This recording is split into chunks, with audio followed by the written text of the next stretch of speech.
तो बिल्कुल। क्या ये संभव है कि राम जैसे कोई व्यक्ति हुए होंगे जिनकी कहानी को फिर बाद में बढ़ा-चढ़ा करके लिख दिया गया होगा? या मतलब ये पूरी तरह से काल्पनिक है?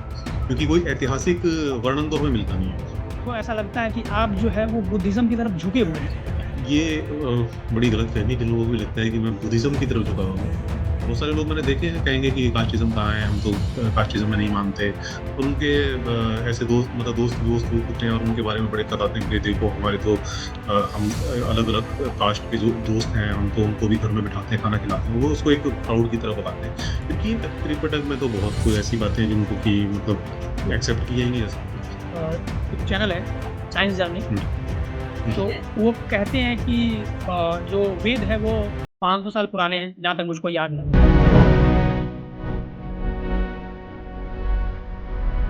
ठीक। सभी को नमस्ते। तो जैसा कि मैंने कहा था कि मैं आरपीजी को लाऊँगा और कुछ ऐसे प्रश्न जो मेरे भी मन में थे, आप लोगों के भी मन में थे और आप लोग मुझसे पूछते थे बहुत बार मैसेज करके, ठीक है? और जो आप लोगों की ये शंकाएँ हैं, मेरी भी है कि भई ये इन सवालों के जवाब आरपीजी नहीं देते। तो उन क्वेश्चन्स के आंसर आज जो है आरपीजी देने का ट्राई करेंगे, जिसमें कि बहुत सारे क्वेश्चन ऐसे पूछे गए हैं और आपने बहुत जगह पर जो पॉडकास्ट है रिसेंटली उसमें मैंने भी सुना है, आप लोगों ने भी सुना होगा।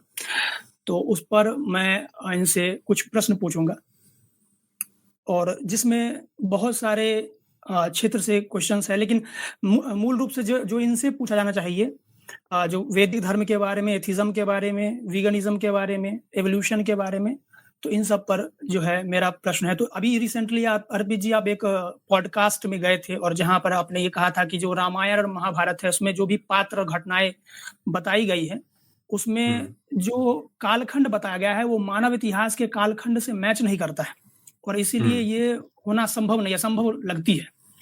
तो बिल्कुल। क्या ये संभव है कि राम जैसे कोई व्यक्ति हुए होंगे जिनकी कहानी को फिर बाद में बढ़ा-चढ़ा करके लिख दिया गया होगा? या मतलब हुँ। ये पूरी तरह से काल्पनिक है? ऐसा हो सकता है कि कोई ऐसे व्यक्ति रहा हो जिनके चरित्र से प्रेरणा लेकर कोई कहानी रची गई हो और उसमें फिर वो डेट्स इस तरह की लंबी-लंबी जो कि लाखों साल पीछे तक जाती हैं, तो वो तो कोई सेंस बनाती नहीं है। लेकिन हाँ, ऐसा बिल्कुल हो सकता है कि कोई ऐसे व्यक्ति रहे होंगे जिनसे प्रेरणा लेकर कोई कहानी रच दी गई होगी। मेबी कोई किसी कबीले के कोई सरदार रहे हों या किसी छोटे-मोटे राज्य के राजा रहे हों, क्योंकि कोई ऐतिहासिक वर्णन तो हमें मिलता नहीं है उनका। जो कुछ है वो मिलता है ये कह सकते हैं कि जो माइथोलॉजी है उसके थ्रू ही जो कुछ मिलता है, मिलता है।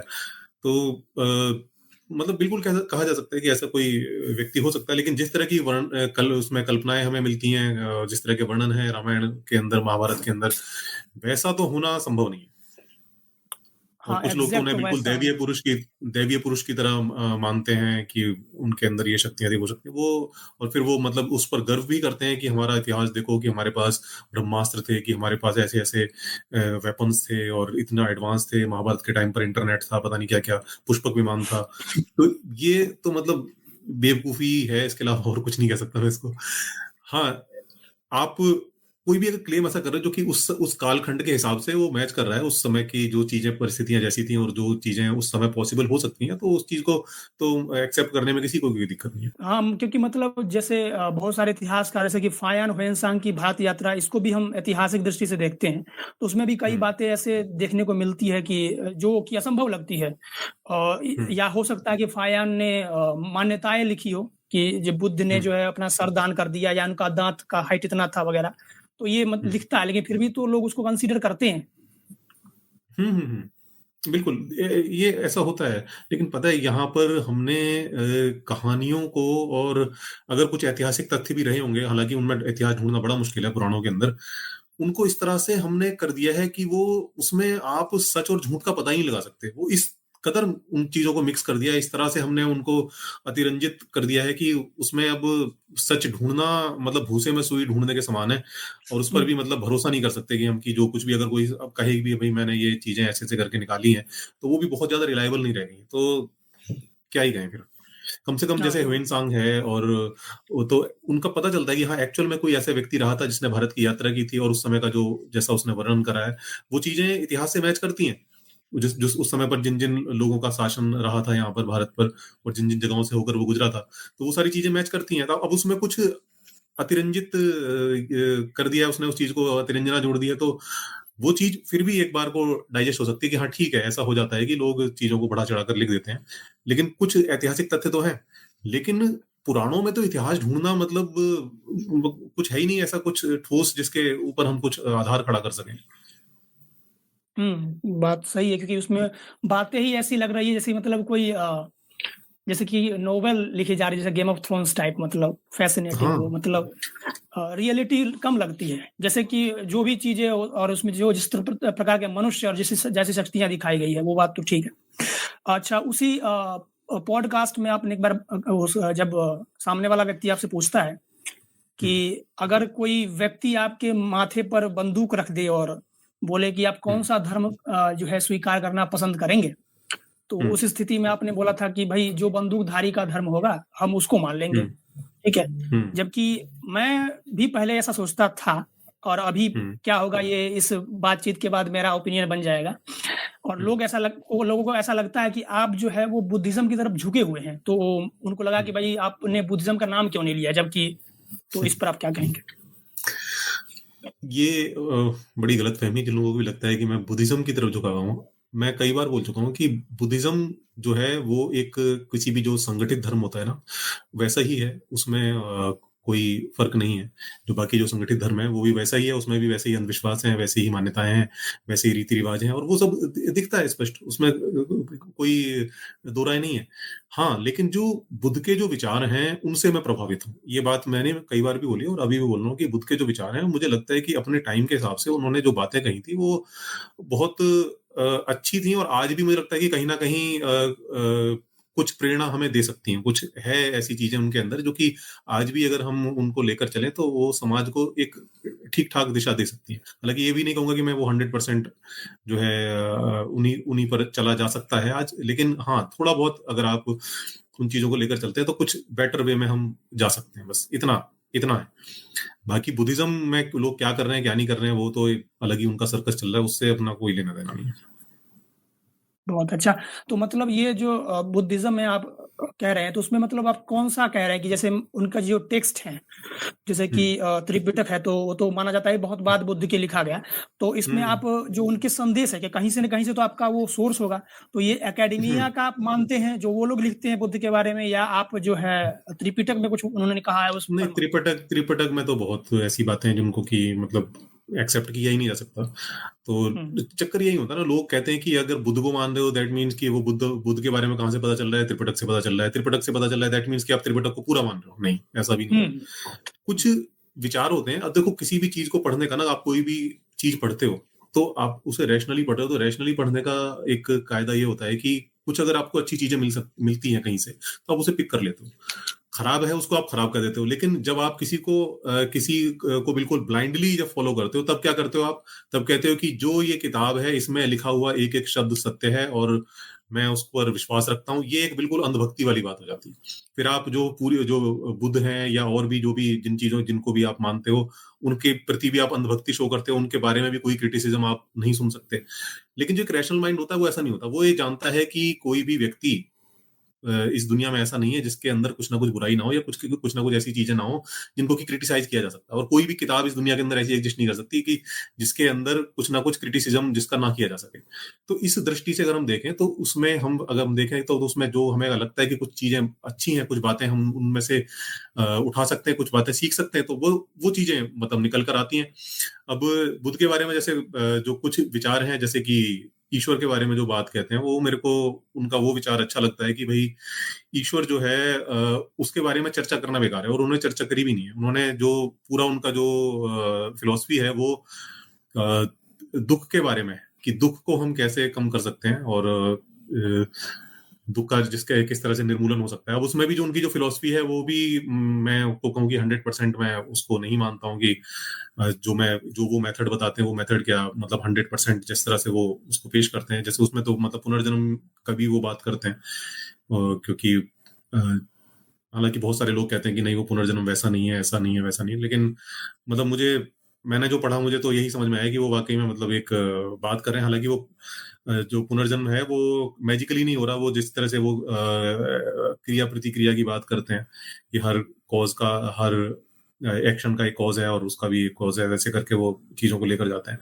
तो बट स्टिल वो मतलब ये तो बात करते हैं कि जो आपके जो संचित कर्म है, संचित कर्मों की वजह से आप जो वो संचित कर्म ही आपके वो परिस्थितियां पैदा करते हैं, इसकी वजह से आपको एक जन्म मिलता है, और उसके बाद फिर आप कैसे कैसे करके उन संचित कर्मों से छुटकारा पा सकते हो, और वो संचित कर्मों से छुटकारा पाकर ही जो है दुखों का नाश होता है। मतलब ये उनकी फिलॉसफी है। लेकिन इसमें मतलब सीखने वाली चीज मुझे ये लगती है कि मैं देखता हूँ कि जो वो ये बात करते हैं कि जो दुखों का जो कारण है, तो वो कहते हैं कि जो विकार है हमारे अंदर, वो विकार ही दुखों का कारण बनते हैं। और विकारों की जो बात करते हैं, तो वो बात कहीं ना कहीं थोड़ी सी साइकोलॉजी से मैच कर जाती है, क्योंकि हम देखते हैं कि जो हमारे अंदर जो इंस्टिंक्ट है वही वास्तव में दुख का कारण है। जैसे कि मतलब हमारे अंदर हम देखें बहुत सारी ऐसी इंस्टिंक्ट हैं जो कि मतलब मौजूद है, इसलिए मौजूद है क्योंकि वो एवोल्यूशनरी पास से चली आ रही हैं, और उनका कभी कोई काम रहा होगा, आज भी मतलब कभी कुछ काम हो सकता है, लेकिन वो चीजें हमारे ऊपर इस कदर हावी होती हैं, जो हमारी जो इमोशंस हैं, जो भावनाएं हैं, वो हम उनके इतने ज्यादा वशीभूत रहते हैं कि जिसकी वजह से हम अपना दुख खुद ही पैदा करते रहते हैं। फॉर एग्जाम्पल, जैसे कि मतलब हम देखें कि हम चिंता करते हैं, किसी विषय के बारे में बहुत ज्यादा चिंता करने लगते हैं, किसी विषय के बारे में किसी से घृणा करने लगते हैं, किसी से ईर्ष्या करने लगते हैं, या कोई चीज हमारे पास नहीं होती है, हम उसके बारे में उसको सोचकर दुखी होते हैं। जब वो चीज हमारे पास आ जाती है तो फिर दुखी होते हैं कि कहीं ये चीज मेरे से छिन ना जाए, और या फिर ये दुखी होते हैं कि मतलब अब मेरे को और ज्यादा और आगे कोई चीज कैसे मिलेगी। तो ये जो चीजें हैं, यही वास्तव में हमारे दुख को पैदा करती हैं। और मतलब ये चीजें मुझे लगता है कि जो बुद्धा है, उन्होंने बड़ी सही पॉइंट आउट करी है। तो जो दुख को खत्म करने के लिए मेरे ख्याल से ये जो विकार हैं, इनको हमें देखना, इनको समझना, इनको कि ये कैसे पैदा हो रहे हैं, हमारे अंदर से कहाँ से आ रहे हैं, और क्यों ये मुझे परेशान करते हैं। अगर इन पर चिंतन करें तो मुझे लगता है कि नॉट 100% मैं नहीं कह सकता कोई बिल्कुल दुखों से मुक्त हो जाएगा, लेकिन कुछ बेटर वे में अपनी लाइफ को लेकर जा सकता है। अब जैसे एक एग्जांपल और बताऊं, जैसे कि जब मैं ये इन आदिम वृत्तियों की बात कर रहा हूं, तो ये वृत्तियां जानवरों में भी होती हैं। जैसे एक डॉग अगर आपने कोई घर में पाला हो, अब आप देख रहे हो, आप उसको फीड करा रहे हो, आप उसको सारी सारी चीजें आप उसको करा रहे हो, लेकिन कभी आप उसका जो वो होता है ना, जो फीडिंग बाउल होता है जिसमें उसको हम खाना देते हैं, वो जब वो खा रहा होगा ना, आप उसको टच करोगे ना, वो आपको काटने को आएगा, वो आपके ऊपर भौंकेगा, आपको काटने की कोशिश करेगा, जबकि मतलब जो खाना जो दिया है वो आपने ही दिया है। तो ये उसकी एक वाइल्ड इंस्टिंक्ट है कि आपने मतलब क्योंकि वो कंट्रोल नहीं कर सकता उस चीज के ऊपर कि आपने उसको टच किया और वो जो है आएगा आपको। तो ऐसे ही हमारे अंदर भी वाइल्ड इंस्टिंक्ट है जो कि हमारे मतलब कंट्रोल में नहीं होती हैं। और जब हम उस पर रैशनली विचार करते हैं कि मैं यार इन चीजों को लेकर दुखी हो रहा हूँ, जबकि दुखी होने का कोई सेंस नहीं है। जैसे कोई चीज है, कोई व्यक्ति है, आपको मान लीजिए कि प्यार में आपको धोखा मिला, वो व्यक्ति आपको छोड़कर चला गया, किसी और के साथ चला गया, आप उस चीज को लेकर दुखी हुए जा रहे हो, लेकिन आप रैशनली विचार करोगे तो उसमें दुख होने का कोई कारण नहीं, क्योंकि भाई जो जा ही चुका है, जो आपका था ही नहीं कभी, आप उसके लिए क्यों दुखी हो रहे हो। लेकिन ये चीजें समझनी मुश्किल होती है, लेकिन जब हम अंदर से अपने विचार करते हैं और सोचना शुरू करते हैं कि ये दुख है वो आ कहाँ से रहा है, तो मुझे लगता है कि वो उस कारण तक जब हम पहुंच जाते हैं तो काफी हद तक हम इस दुख को कम कर सकते हैं। तो बस यही चीजें हैं जो मुझे बुद्ध की अच्छी लगती हैं। बाकी उसके उनके नाम पर और क्या क्या चीजें चलती हैं, वो उनसे अपने को कुछ लेना देना नहीं। तो जो दुख की निवृत्ति करने का उपाय जो है बुद्ध बताते हैं, क्या मतलब आप सहमत हैं उससे? मतलब नॉट 100%, बट हाँ मुझे लगता है कि कुछ हद तक तो काम करता है वो। ठीक है। तो मतलब आपको क्या लगता है कि दूसरे दर्शन भी है, जैसे कि सांख्य आदि में भी तो दुख और उसकी निवृत्ति की बात दिखती है और भारतीय दर्शन में, लेकिन उसमें जो निवृत्ति की बात कही गई है, जैसे कि मोक्ष, ईश्वर को प्राप्त करना वगैरह, या स्वर्ग वगैरह जाना, तो ये सब काल्पनिक लगता है, लेकिन दुख की चर्चा तो वहां पर भी की गई है। दुख की चर्चा है, लेकिन वो दुख की जो निवृत्ति का जो मतलब जो कारण बताते हैं, उस पर उतना ज्यादा उन्होंने फोकस नहीं किया है जितना मतलब बुद्ध ने फोकस किया है। कि उन्होंने वाकई में मतलब बताया है कि ये किस तरह से जो हमारी जो वृत्तियां हैं वो हमें संचालित करती हैं और वो ही हमारे दुख का कारण बनती हैं। हाँ, उसमें है कि भाई काम क्रोध लोभ मोह इनसे दूर रहो, लेकिन वो जो सारी जो प्रैक्टिसेस हैं वो, अब जैसे गीता में भी बात करते हैं इन सब चीजों की कि भाई इन सब चीजों से जो परे रहता है वो मुझे प्राप्त कर लेता है। तो वहां मतलब एक ईश्वर को प्राप्त करने की बात हो रही है कि मतलब आप इनसे परे हो जाओगे तो आप ईश्वर को प्राप्त कर लोगे। मतलब स्पष्ट रूप से जो हमारी जो लाइफ की जो यूटिलिटी है उसकी उतनी चर्चा नहीं है। मतलब एक कहें कि एक ईश्वर की तरफ ले जाने की कोशिश ज्यादा है उधर, बजाय कि मतलब हम प्रैक्टिकली अपनी लाइफ में जो दुख है उसको कम कर सके। क्या संसार आपको लगता है कि दुख का कारण है? नहीं, संसार तो देखो है ही है। अब वो दुख का जो कारण है वो संसार नहीं है, दुख का जो कारण है वो हम खुद ही हैं। हुँ। हमारे जो भीतर जो जिस तरह की जो मैं बता रहा हूँ ना जो वृत्तियां हैं, वही दुख का कारण बनती हैं, अगर हम देखें मतलब मोस्टली केसेस में। जो तो संसार है तो समस्याएं तो रहेंगी, समस्याएं तो जी, जी। संसार का मतलब अगर आप हो इस संसार के अंदर तो समस्याएं आपके जीवन में ना हो ये तो मतलब होने वाली बात नहीं है, वो तो हो ही नहीं रहेंगी रहेंगी। सकता। उन समस्याओं से आप कैसे डील करते हो, किस तरह से हुँ। आप दुख को मिनिमाइज करके अपने जीवन में आगे बढ़ सकते हो, वो जो है वो समझने वाली चीज है। तो ओवरऑल आप मतलब अगर जैसे कि आप तो ऑब्वियसली बात है कि हम हमारा बैकग्राउंड रहा है हिंदुइज़्म से और थोड़ा बहुत तो आपने पढ़ा ही है। तो मतलब हम्म। आप जब तुलना करते हो तो क्या पाते हो कि किसका दर्शन बेहतर है हिंदुइज़्म और बुद्धिज़्म के बीच? अब बुद्धिज्म मतलब इज्म जहां पर लग गया तो वहां तो मतलब मुझे लगता है कि कोई तुलना करना ही बेकार है, तो उसमें क्या ही तुलना करें। हाँ, बुद्ध की जो मैंने बताई आपको ये जो बातें हैं ना, ये इतनी मत बातें मुझे ठीक लगती हैं, ये बातें मेरे को समझ में आती हैं हुँ, और लगता है कि हाँ ये इनकी कुछ यूटिलिटी है आज भी। ठीक। एक एथियस्ट होने के बाद क्या आप जो है सभी धर्म को नकारते हैं या आपको ऐसा लगता है कि किसी विशेष धर्म को मानने के बाद भी व्यक्ति जो है रेशनल और तार्किक और एथियस्ट हो सकता है? अ, देखिए, हुआ क्या है कि जो कुछ धर्म है ना, वो समय के साथ बदले हैं, उन्होंने समय के साथ जो नई चीजें हैं उनको अपनाया है, तो मतलब कह सकते हैं कि वो कुछ हद तक ऐसे हैं, क्योंकि क्या है ना कि हर आदमी पूरी तरह रैशनल बन जाए, ये संभव नहीं है। क्योंकि बहुत सारे लोग हैं हमेशा ऐसे रहेंगे जो ज्यादातर संख्या में कि जो कि जिनको कि मतलब कुछ ना कुछ सहारा चाहिए होगा, रिलीजन जैसी कोई ना कोई चीज उनको लाइफ में चाहिए होगी, उसके बिना वो जी नहीं पाएंगे। क्योंकि इन चीजों को छोड़ने के लिए, इन काल्पनिक सहारों को छोड़ने के लिए मैंने देखा है कि काफी साहस की जरूरत पड़ती है, काफी अध्ययन लगता है, काफी विचार लगता है। और और ये सारी चीजें मैं बता रहा हूँ ना, ये एक लग्जरी है जो कि मुझे लगता है कि इस दुनिया में बहुत सारे लोगों को अवेलेबल नहीं है। बहुत सारे लोगों के हुँ, पास टाइम ही नहीं है, उनके पास टाइम विचार करने का टाइम ही नहीं है कि वो बैठकर विचार कर पाए। उनकी जिंदगी की जो भागदौड़ है वही इतनी ज्यादा है कि उसमें ही वो थके रहते हैं। तो हुँ, एक काल्पनिक सहारा उनको सुकून दे रहा है तो ठीक है, उनका काम चल रहा है। तो मैं कहता हूँ ठीक है, अगर आपको काम चलाने के लिए कुछ चीज ऐसी चाहिए तो कोई उसमें दिक्कत नहीं है, बट ये देखना है कि वो जो चीज है वो कम से कम मतलब आपको अंधविश्वास में कम से कम धकेले, दूसरे जो समुदाय हैं उनके प्रति नफरत आपके अंदर ना पनपे। मतलब जो हुँ, कहते हैं ना मिनिमम डैमेज वाली जो पॉलिसी, वो हुँ, जो समाज को जो मिनिमम डैमेज अगर के थ्रू हम किसी चीज को अपनाकर अपनी लाइफ को चला रहे हैं तो वो मुझे लगता है कि वो ठीक है। और उसमें मतलब कोई भी मतलब हिंदू धर्म में भी कई ऐसे सेक्ट्स हैं जिनमें कि जो थोड़े प्रोग्रेसिव हैं, जो कि बाकी हुँ, अंधविश्वास वगैरह में इतना ज्यादा संलग्न नहीं है, जो किसी नफरत वगैरह में नहीं पड़ते हैं। इसी तरह से हम देखते हैं कि जो क्रिश्चियनिटी है उसके अंदर भी मतलब सुधार हुए हैं, वहां भी जो है हम देखते हैं कि वो पुराना जो ऑर्थोडॉक्स क्रिश्चियनिटी थी वहां से कुछ नए हुँ। नए चीज उन्होंने कोशिश करी है कि इवॉल्व उसको हुए किसी हैं, तरह से बदला मॉडर्नाइज स्वरूप करा बदला। जाए, स्वरूप बदला जाए। कुछ ऐसे भी धर्म हैं जो कि नहीं बदले हैं, वो हुँ, हुँ, और ज्यादा कट्टर होते चले गए हैं, और ज्यादा हुँ, फंडामेंटलिस्ट होते चले गए हैं, तो वो हुँ। प्रॉब्लम है वाकई में समाज के लिए। और मुझे लगता है कि उनको भी नए जो विचार हैं उनको अपनाना चाहिए और थोड़ा सा लिबरलिज्म की तरफ जाना चाहिए। अ, अच्छा मतलब जैसे कि ट्रेड है हिंदुइज़्म में सेक्ट की जैसे आपने हम्म, बात की हिंदुइज़्म इवॉल्व हुआ है। हम्म, ट्रेड यानी कि जो हम्म, ट्रेडिशनल मतलब जो माइंडसेट है और जो किताबें हम्म, हैं और जो थिंकिंग है। तो हम्म, पारंपरिक और जो एक और है आर्य समाज जो अपने आप को बहुत ज़्यादा इवॉल्व और तार्किक बताता है। तो आपको क्या लगता है हम्म। अगर दोनों में अगर किसी को चुनने की बारी आई और कहा जाए कि भाई कौन बेहतर है तो कौन-सा आपको लगता है कि बेहतर है? देखो, आर्य समाज मैं बताऊं कि जो स्वामी दयानंद थे उनका मतलब उनका जो उनकी जो सोच थी इसको लेकर, जो जिस वजह से उन्होंने आर्य समाज शुरू किया था, उसको आगे बढ़ाने की जरूरत थी। लेकिन हुआ क्या कि ये जो आर्य समाज है ना, बस वही उनकी उनको ही लेकर मतलब होता यही है कि मतलब कोई जो एक महापुरुष होता है ना, हम उस ये मान लेते हैं कि जो वह व्यक्ति था उससे महान व्यक्ति इस दुनिया में हुआ ही नहीं है, और उसके जो विचार थे वो विचार सर्वकालिक हैं, वो सब काल के लिए बेस्ट है।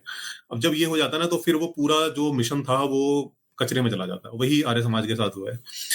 जो स्वामी दयानंद थे उनके पीछे विचार ये था, वो वास्तव में ये चाहते थे कि जो हिंदुज्म है उसको भी जो बाकी जो रिलीजन है जैसे जैसे प्रोग्रेस कर रहे हैं उनके प्रोग्रेसिव बनाया जाए।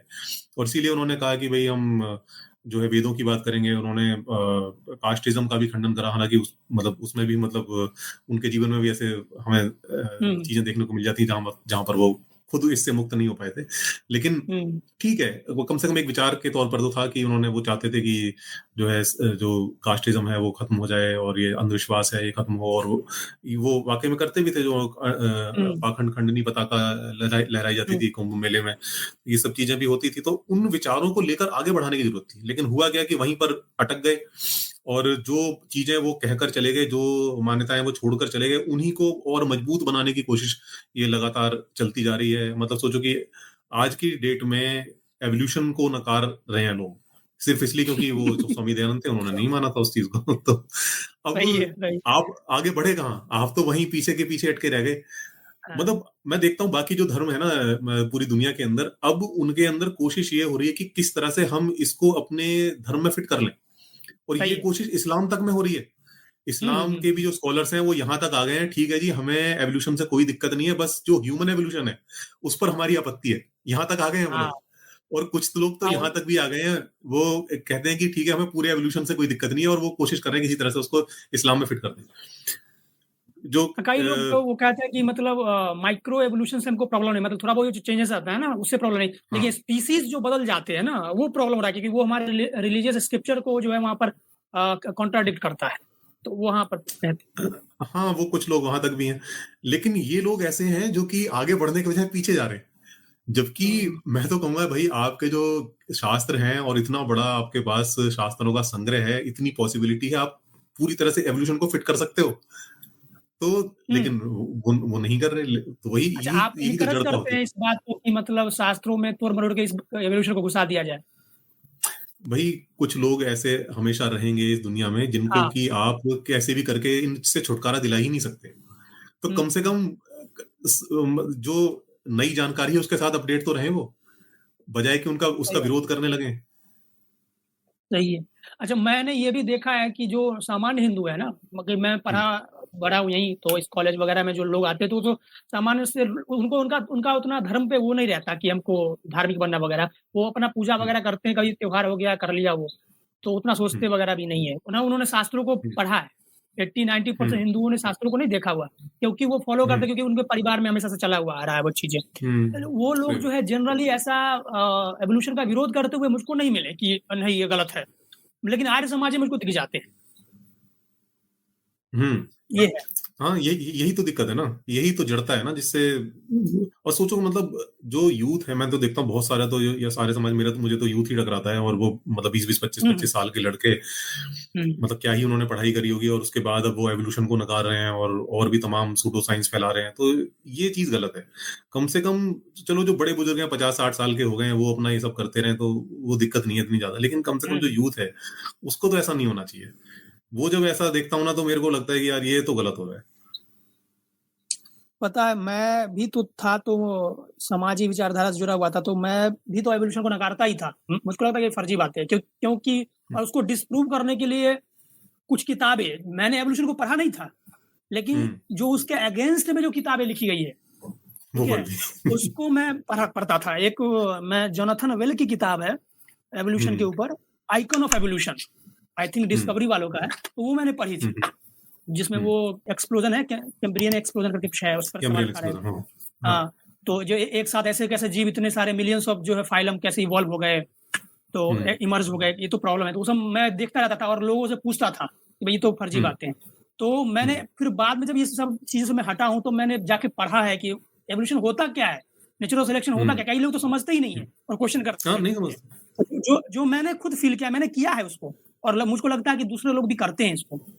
हम्म, यही तो दिक्कत है ना, लोग सही चीज पढ़ते नहीं है, खंडन ही पढ़ते रहते हैं।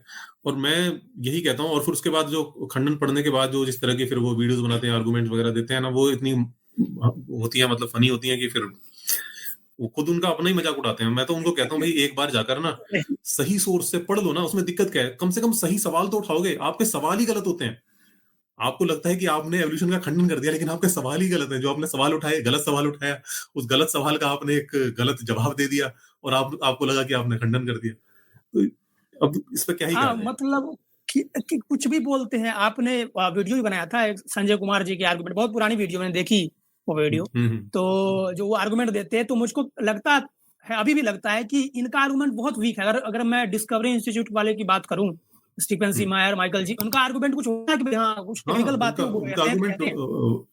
हाँ, वो क्योंकि वो स्कॉलर्स है ना, वो ऐसे ही हम्म, नहीं है।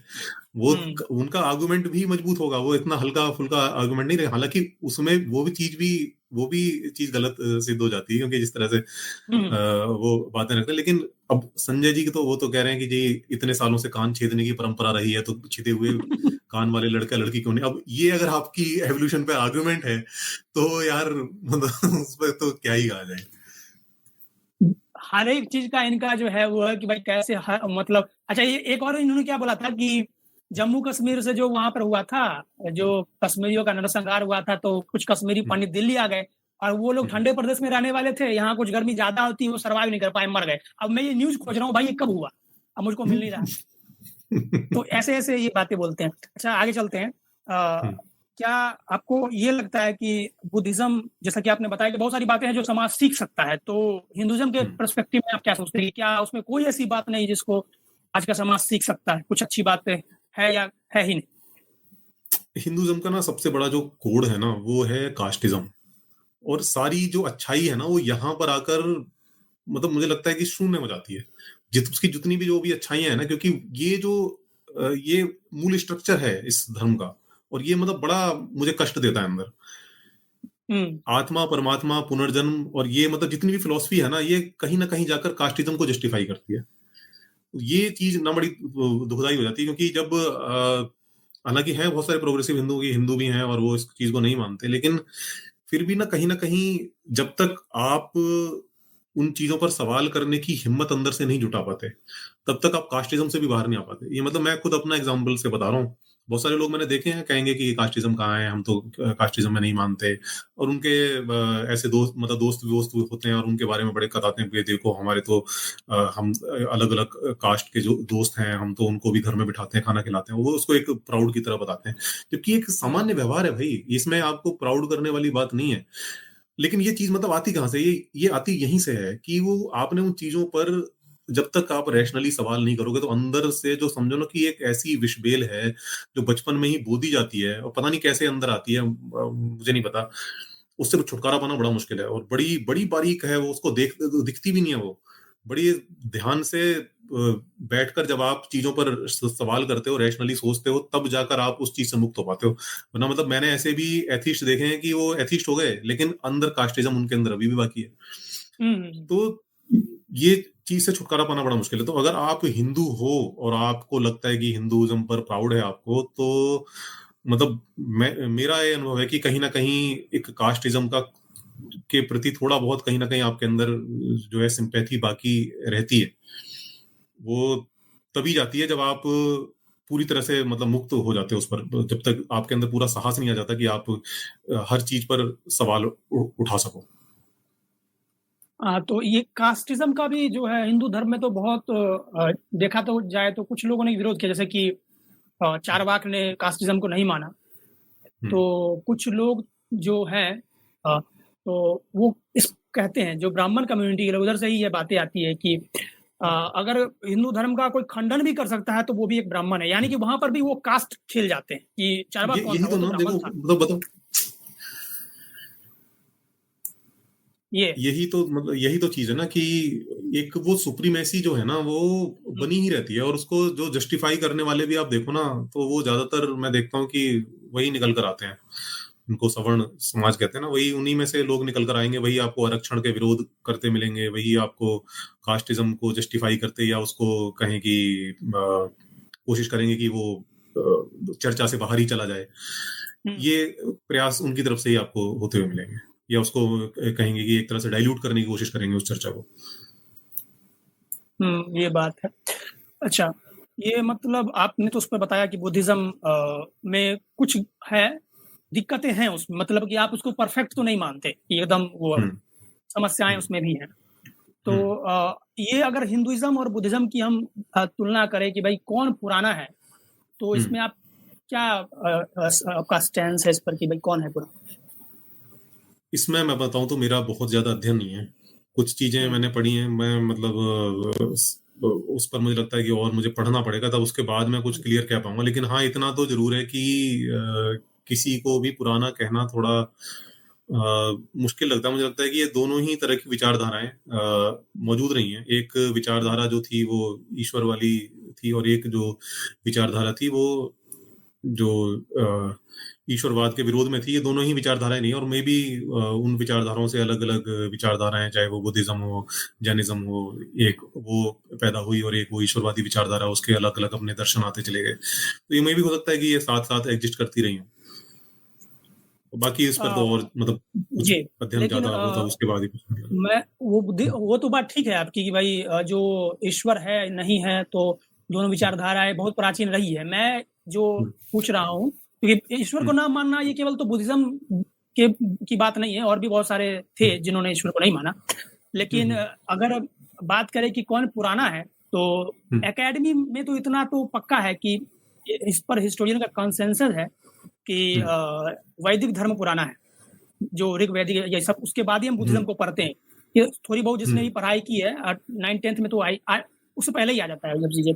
तो मतलब अगर आप जैसे कह रहे हैं कि इस पर हमको पढ़ना पड़ेगा, वो बात ठीक है। लेकिन मतलब आप जो पढ़ेंगे तो वो आपका सोर्स जो है, जहां तक मुझको लगता है, एकेडमिक्स ही होगा। हाँ, बिल्कुल ठीक है, सही बात है, क्योंकि जो एकेडमिक्स सही ऑथेंटिक जो कुछ भी हो सकता है वो तो वहीं से ही आने वाला है। जी।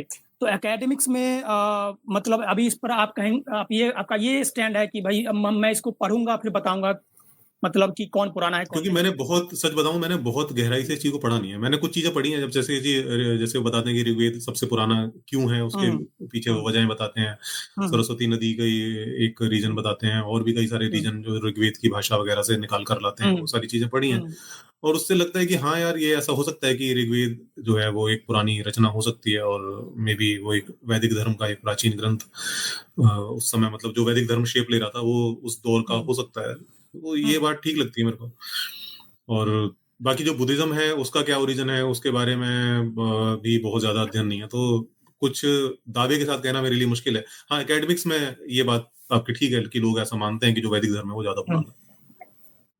तो मतलब मुझको ये बात भी समझनी है कि भाई बुद्धिज्म पुराना है या नया है, हिंदुइज्म पुराना है, वैदिक धर्म पुराना है या नया है। ये पुराना नया होने, अगर कोई पुराना सिद्ध हो जाता है तो उससे हम्म बदल क्या जाएगा, मुझको वो समझ नहीं कुछ आता। भी नहीं बदलेगा। क्या बदलेगा? कुछ भी नहीं बदलना उससे। पुराना होने से क्या होता है? आपके विचार में ताकत कितनी है, वो चीज मैटर करती है। सही बात है। आपका जो तो विचार है वो आज की डेट में कितना रेलेवेंट है, वो ज्यादा मैटर करता है। वो पुराने नहीं, पुराने से क्या होने वाला है। एक चैनल है साइंस जर्नी, हम्म तो वो कहते हैं कि जो वेद है वो 500 साल पुराने हैं, जहाँ तक मुझको याद है। हम्म और कहते हैं कि भाई हम्म ये तो बात पक्की, सब जानते हैं इस बात को कि वो वैदिक धर्म को बहुत नवीन बताते हैं, हिंदुइज्म से हम्म बुद्धिज्म से तो बहुत नवीन बताते हैं। जो कि इस हम्म बात पर सभी लोग एग्री करेंगे कि ये एकेडेमिया के बिल्कुल विपरीत है, 180 डिग्री।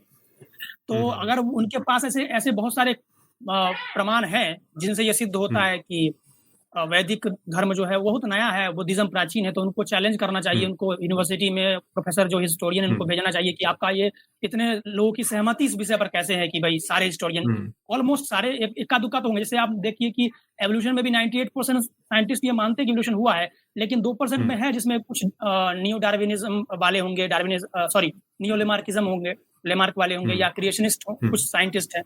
तो वो हम्म 1-2% तो रहता है।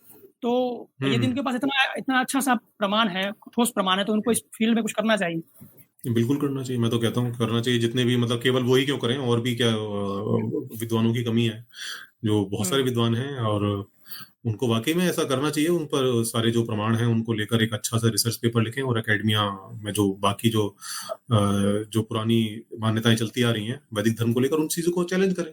इसकी तो एक सही है। अच्छी बात है, इसमें क्या दिक्कत है?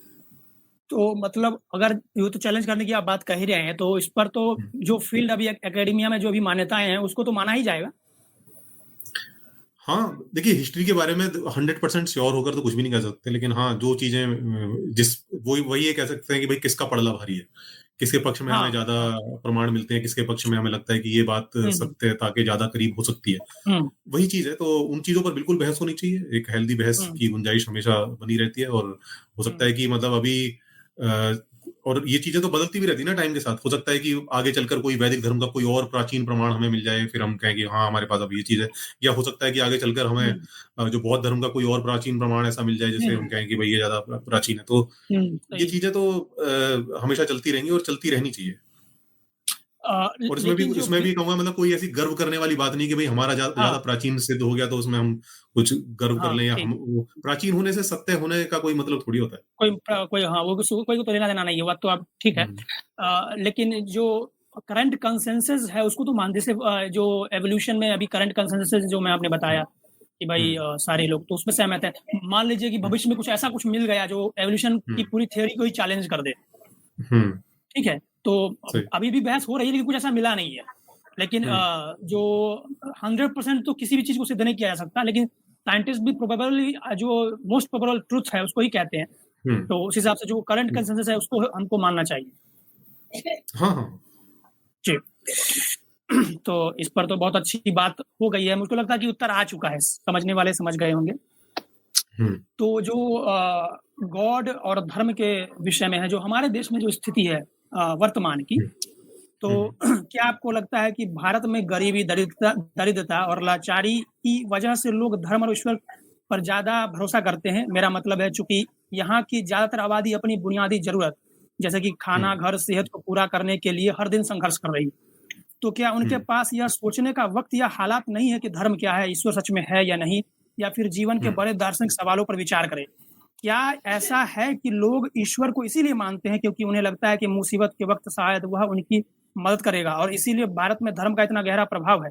वहीं अमेरिका जैसे विकसित देशों में जहाँ के लोग आर्थिक रूप से हमसे कहीं ज़्यादा बेहतर स्थिति में हैं और वो हम्म। लोग जो है इस पर बात कर पा रहे हैं कि ह्यूमन लाइफ को हम कैसे बेहतर बना सकते हैं, फिलॉसफी के ऊपर चर्चा हम्म। कर पा रहे हैं और ईश्वर का अस्तित्व है कि नहीं इस पर चर्चा कर पा रहे हैं। तो ये हम्म। गरीबी और लाचारी आप कारण देखते हैं कि व्यक्ति कमा ही नहीं पा रहा है उतना कि वो अपने जो है फैमिली में जो प्रॉब्लम चल रही है उसको सॉल्व कर पाए और फिर वो इन सब चीज़ों पे बात कर पाए। बिल्कुल, ये तो एक बड़ा कारण है ही, लेकिन ये कहना भी ठीक नहीं होगा कि यही एकमात्र कारण है।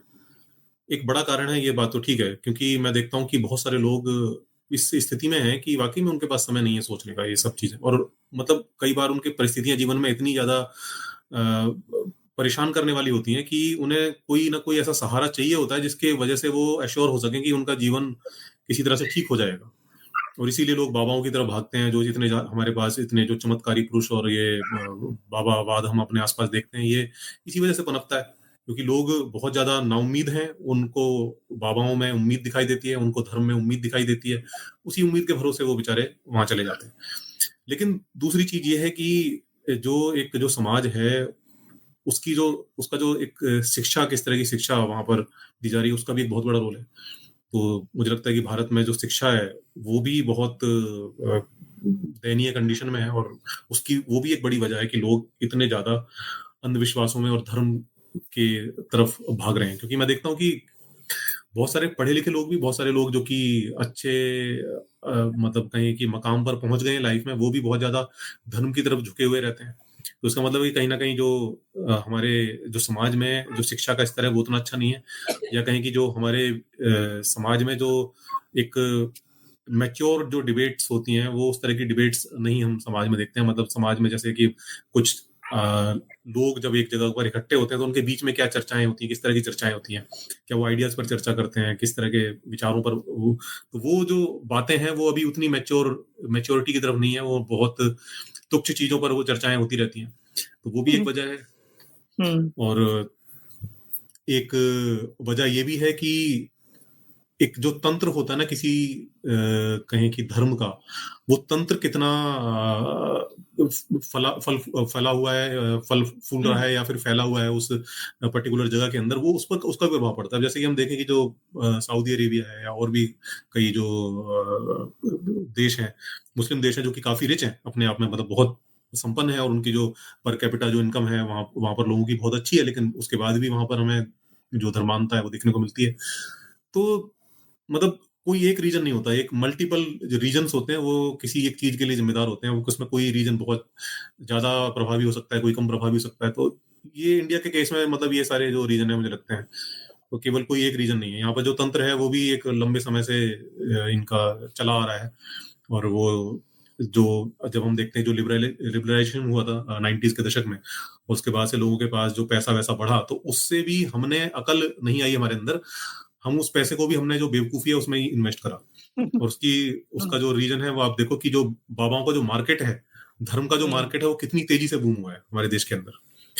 वो उसका रीजन है क्योंकि जो लोगों के पास पैसा आया, उस पैसे को उन्होंने इन्हीं चीजों में, मैं देखता था क्योंकि मैं भी उसी दौर से गुजरा हूं, मैंने देखा है कि लोगों के पास जब पैसा आया तो उन्होंने क्या करना शुरू करा। उन्होंने बड़े बड़े जगरात्रे कराने शुरू कर दिए।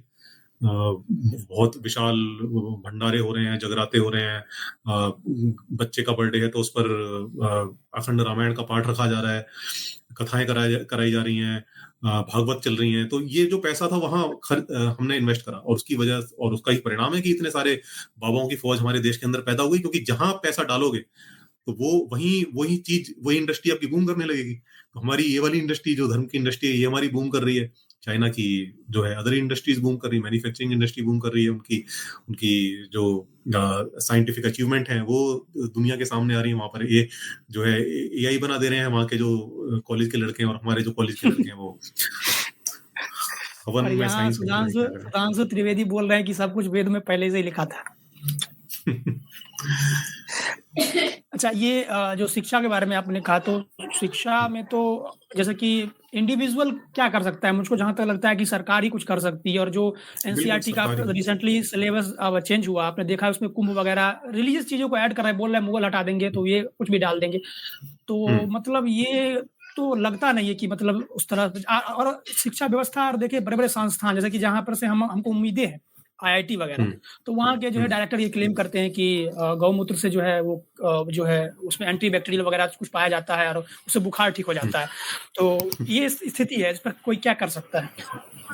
सही बात है। ये तो मतलब बहुत खराब स्थिति है कि जो सोचो कि जो इंस्टीट्यूट कम से कम ऐसे थे जिनकी वजह से हम दुनिया में कम से कम किसी से नजर मिला पाते थे, कि देखो हमारे पास ऐसे इंस्टीट्यूट भी हैं, उन इंस्टीट्यूट का भी जो है बेड़ा गर्क इस तरह से हो रहा है, वो देखना बड़ा दुखद है। क्योंकि जो कहें कि जो हमारी जो प्राइमरी शिक्षा थी उसकी तो हालत इतनी खराब है कि किसी से कुछ कह ही नहीं सकते। तो उस मामले में तो हम अपने कहीं आसपास भी नजर मिलाने के लायक नहीं है।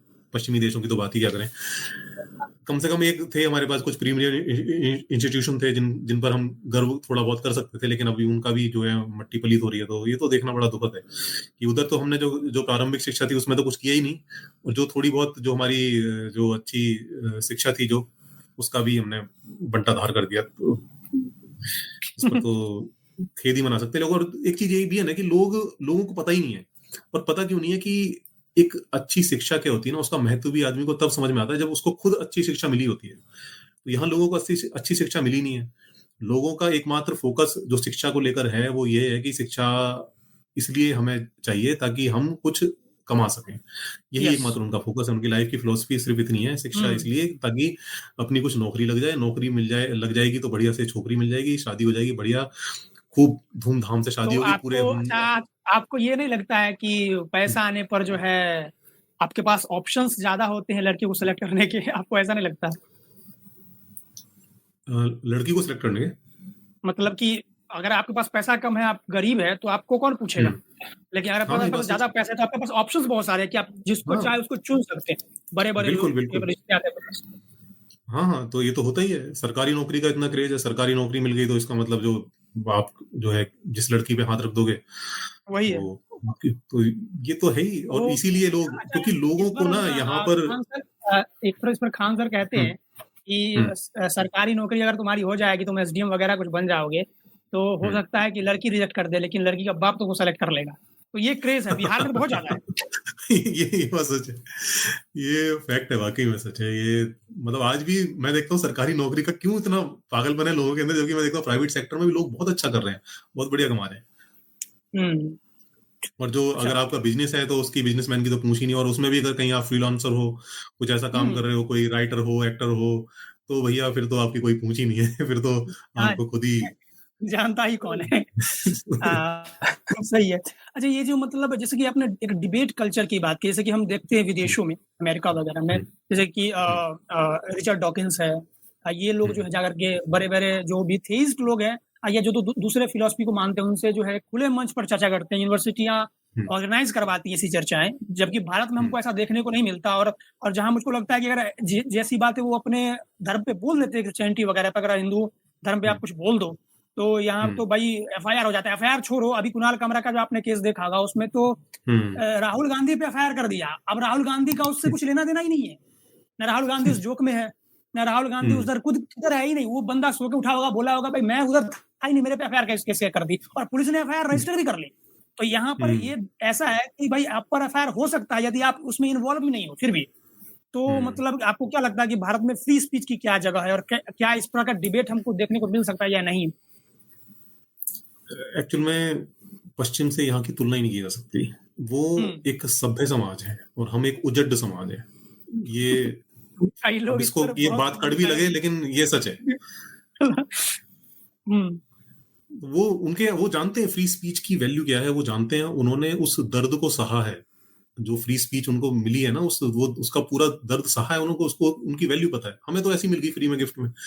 हमें तो जो अंग्रेज गए यहाँ पर, हमें एक डेमोक्रेसी मिल गई, हमें फ्री स्पीच मिल गई। वो संविधान में ऐसे प्रावधान थे, जो बाबा साहब अम्बेडकर थे, उन्होंने वो ऐसे प्रावधान कर दिए कि भाई हमें बहुत सारी जो चीजें है ना, ऐसी घर बैठे बिठाए मिल गई। महिलाओं को अधिकार मिल गए बैठे बिठाए घर में। तो जिसको ऐसे ही मिल जाती है ना फ्री में कोई चीज, उसको वैल्यू नहीं होती उसकी। तो हम्म। वो हाल है हमारा। हमने वो पेन को नहीं सहा। वो पेन अगर हमने वाकई में सहा होता ना, तो हमें पता चलता है कि जो फ्री स्पीच है ना, उसकी वैल्यू क्या है। और इसीलिए हम किसी पर भी, हमें लगता है हमारी तुरंत भावनाएं आहत हो जाती हैं। अब सोचो कि वहां पर इतने बड़े बड़े मंचों पर रिचर्ड डॉकिंस जिस तरह की बातें बोल देता है क्रिश्चियनिटी के बारे में, इस्लाम के बारे में, यहाँ पर आप कल्पना कर सकते हो कि मंच पर अगर इस तरह से कोई बात बोल दे, और सोचो कि वो रिचर्ड डॉकिंस की इतनी बड़ी हस्ती है। मतलब हम तो चलो इसलिए बोल हम्म। पा रहे हैं क्योंकि हमारी तो कोई वैल्यू नहीं, हम तो कोई मतलब एग्जिस्ट ही नहीं करते समाज के अंदर। तो हमारा तो छोटा मोटा थोड़े बहुत लोग हैं जो सुनते हैं, हमें जानते हैं, तो हम इसलिए बोल भी पा रहे हैं। लेकिन अगर वाकई में कोई एक बहुत बड़े मंच पर पहुंच जाए, तो वहां पर हमें भी डर लगे वाकई में बोलने में, कि कहीं कुछ ऐसा बोल जाए और सही पता है। चला कि फिर कोर्ट केस झेलें और दुनिया भर का, वो कोई भी नहीं चाहता है वो सब चीजें झेलना। और किसके पास तो उतना समय, रिसोर्स, पैसा है, और इंडियन सही कोर्ट बात में है। जो है लंबा समय लगता है आपको न्याय वो करने में, तो उतना तो किसी के पास नहीं। और भाई इसमें क्या, हम तो भाई समाज, कोई अगर मान लो समाज को बदल, उसमें तो उसका पर्सनल बेनिफिट कुछ दिखता नहीं है कि भाई उसको करोड़ों हम्म। रुपए मिल रहे हैं। तो वो अगर सही बात है। समाज के हित के के लिए करना चाह रहा है, फिर भी उसको जो सब मिलेगा, तो कोई क्यों आएगा आगे, ये भी बात है। सही बात है। तो ये जैसे कि जातिवाद पर जो कहते हैं कि भाई ये देखा गया है कि ब्राह्मण, ये तो शास्त्रों में लिखा हुआ है, ब्राह्मण क्षत्रिय आदि जो है हम्म, वो मतलब भेदभाव की स्थिति थी। तो ये मैंने देखा, लोग पूछते भी है कि ब्राह्मणों का अपोज होता है वैदिक धर्म का इस फील्ड में कि भाई आपने ये किया, और ये होता भी आज भी है, तो उस पर भी कहा जाता है। तो ये भी समाज में देखा जाता है कि ओबीसी लोग भी जो है वो भी एससी एसटी पर जो है भेदभाव या हम्म। जातिवाद करते हुए देखे जाते हैं। तो इस हाँ, पर मतलब सारा दोष ब्राह्मणों पर ही क्यों? हाँ, ये बात सच है, इसमें कोई दो राय नहीं है कि जो एक्चुअली जो ब्राह्मणवाद है ना, वो एक तरह से वो एक विचारधारा है जो कि ये मानती है कि वो सीढ़ी में अगर ऊपर है, तो बाकी वाला जो नीचे वाला है उसको शोषण करने का अधिकार उसको ऑटोमेटिकली मिल जाता है। उसमें वो सभी हैं, तो वो केवल ब्राह्मण नहीं है उसमें, उसके अंदर क्षत्रिय, वैश्य, और फिर उसके नीचे जो ओबीसी जातियां हैं वो सब आ जाती हैं। और अभी तो मैं देखता हूँ कि पिछले कुछ टाइम में ऐसा कुछ हुआ है कि जो ओबीसी जातियां हैं, उनको वो ज्यादा कट्टर हिंदू बन रही हैं। वो जो झंडे वंडे सही है। लगाकर वो मस्जिदों के आगे आगे हम्म। जो डांस करते हुए दिखती हैं, मतलब हम्म। उनको देखा जाए तो उसमें अगर सर्वे कराया जाए तो मुझे लगता है कि उसमें एक अच्छी खासी परसेंटेज उनकी निकलेगी। हाँ। तो सही है। ये तो है ही। वो अब देखो ना कि जो बन रहा है, जो कट्टर हिंदू बन रहा है, और वही फिर वो जातिवादी भी बन रहा है साथ के साथ ही। तो यही तो कहता हूँ कि ये जो धर्म है, इसके अंदर ये ऐसा जहर है ना कि इसका इलाज नहीं है, इसका इलाज बड़ा मुश्किल है। अच्छा, जो आप मतलब ये अवेयरनेस फैलाते हो, वीडियो वगैरह बनाते हो, तो इस फील्ड में हो, तो मतलब आप क्या चाहते हो कि लोग चीज़ों को रैशनली देखे, सोचे, धर्म को बहुत ज़्यादा सीरियस ना ले, या आप ये चाहते हो कि उनको हम एथीस्ट बना दें? ये सबके अपने अपने ऊपर डिपेंड करता है कि किसकी जो चेतना का स्तर है वो कितना है। अगर हुँ। अच्छा है, अच्छे स्तर की चेतना है, तो हो सकता है कि वो बिल्कुल ही मुक्त हो जाए, वो धर्म वर्म से हुँ। सबसे निकल कर इरेशनली बन हुँ। जाए पूरी तरह से। हुँ। कुछ हो सकता है कि ना बन पाए, तो हो सकता है कम से कम वो इतना ही आ जाए कि वो अपने कहीं की जीवन यापन के लिए जितनी जरूरत है उस हिसाब से रिलीजन को ले, बाकी बहुत ज्यादा हुँ। गंभीरता से ना ले, तो वो स्थिति भी ठीक है। ठीक। तो कोशिश हमारी जो है ना वो ये है, हम हमारी कभी भी कोशिश ये नहीं कि हम ऐसा, हमारा कोई टारगेट भी नहीं है कि हमें लगता है कि हम सबको रैशनल बना देंगे, ऐसा होने वाला हुँ, भी नहीं है। ये मतलब हुँ, इम्पॉसिबल वाली बात है। लेकिन जो हमारी कोशिश है वो सिर्फ ये है कि हम एक डिबेट को इस समाज के अंदर शुरू कर पाएँ। जो कि हुँ, जो डिबेट इस समाज के अंदर सदियों से हुई ही नहीं है, और कोई हुँ, उसकी हुँ, बात भी नहीं करता, और बात इसलिए नहीं करता क्योंकि वो जानता है कि अगर बात की तो वो बात हमारी कहीं गुम हो जाएगी, वो लोगों तक पहुंचेगी नहीं, और मतलब जो दिक्कतें उठानी पड़ेंगी वो अलग। तो इसलिए किसी कोई यहाँ पर मतलब ऐसी बात ही नहीं करना चाहता, और मैं चाहता हूँ ये बात करने की यहाँ पर बहुत ज्यादा जरूरत है, बहुत ज्यादा जरूरत है कि ये बात हो, ताकि लोगों को कम से कम पता चले कि अच्छा ऐसा भी हम सोच सकते हैं, ऐसा भी विचार किया जा सकता है। ये कम से कम लोगों को पता तो चले, लोगों को पता ही नहीं है। लोग क्योंकि मैं देखता हूँ बहुत सारे जो पास्ट में भी मैं देखता हूँ, तो यहाँ पर हमें समाज सुधारकों की एक पूरी परंपरा तो देखने को मिलती है, लेकिन एक हुँ, ऐसे लोग बहुत कम, या कहेंगे बिल्कुल जीरो ही देखने को मिलते हैं, जिनके पास इतना गूदा हुआ, जितने का उनके इतनी हिम्मत हो कि वो एकदम खरा सच बोल सके, ये बिना किसी लाग लपेट के, किसी को ये सोचकर कि भाई ऐसा अगर मैं बोलूंगा तो ये इतने सारे लोग आहत हो जाएंगे, ये सोचे बिना अगर कोई सच बोलने की जो ताकत है ना, वो मुझे नहीं दिखी लोगों के अंदर। लोग कोशिश किसी तरह से जस्टिफाई करने की, घुमा फिरा कर कि चलो इनके ये धर्म को तो छोड़ेंगे नहीं, तो इनको किसी तरह से धर्म का ही सहारा लेकर इनको थोड़ा बहुत ठीक रास्ते पे ले आते हैं। हुँ, वो ठीक है, वो भी ठीक है, वो उसको भी मैं गलत नहीं कहता, लेकिन फिर भी एक स्पष्ट तौर पर सच बोलने वाले की भी बहुत ज्यादा जरूरत है, क्योंकि मैं देखता हूँ बहुत सारे लोग ऐसे हैं जो कि इस चेतना के स्तर पर हैं कि वो विचार कर सकते हैं और इन सब चीजों से मुक्त हो सकते हैं। और जब ऐसे लोगों का प्रतिशत, जब हम धीरे भी थोड़ा बहुत भी अगर हम बढ़ा सके, तो समाज के अंदर एक हेल्दी डिबेट को हम शुरू कर पाएंगे। और जब हेल्दी डिबेट एक शुरू होगी तो मैं देखता हूँ कि जो अंधविश्वास जिस तेजी से बढ़ रहा है, उसको कम से कम एक चैलेंज मिलेगा। आज बहुत सारे जो बाबा हैं, पहले क्या था कि कोई कुछ भी क्लेम कर देता, कुछ भी बोल दिया और उसको कोई चैलेंज करने वाला नहीं था। लेकिन आज कम से कम ऐसा तो है कि कुछ मैं देखता हूँ ऐसे यूट्यूबर्स हैं, सोशल मीडिया पर ऐसे लोग हैं, जो कि कुछ भी अगर आप इधर उधर फेंक दिया तो कम से कम उसको एक चैलेंज मिल रहा है। हुँ, ऐसे भी लोग हैं जो कि उनको चैलेंज कर रहे हैं, बता रहे हैं कि भाई आपने ये बात गलत बोल दी है। और इस चीज का हुँ, प्रभाव आप देखना आने वाले टाइम में आपको दिखेगा। जो ये जो सही लोग है। हैं जो कुछ भी बोल देते हैं, जो ये सोचते हैं कि जो हुँ, हमें तो कुछ सोचने की जरूरत ही नहीं है, वो हुँ, सोचना शुरू करेंगे। वो सोचेंगे कि यार कुछ बोलने से पहले यार सोचना पड़ेगा एक बार, कहीं ऐसा ना हो कि लोग इस बात को पकड़कर जो है हमारी खिंचाई करनी शुरू कर दें। तो ये होना बहुत जरूरी है। इतना भी अगर हो गया ना, तो समझो कि हमारा समाज काफी हद तक सुधार की तरफ चला जाएगा। सही है। तो ये मैं ये नोटिस किया हूँ और मुझको ऐसा लगता है कि जो मैं जब पढ़ता हूँ आर्य समाज की, मैंने किताबें पढ़ी, दयानंद सरस्वती, क्या मैंने जो है उनकी जीवनी पढ़ी, मुझको जैसा लगता है कि अंग्रेजों का जो टाइम था उस समय वो जो बातें दयानंद सरस्वती ने बोली है ना हिंदू देवी देवताओं पर, ये सब अगर वो आज बोलते तो उनको जेल हो जाती।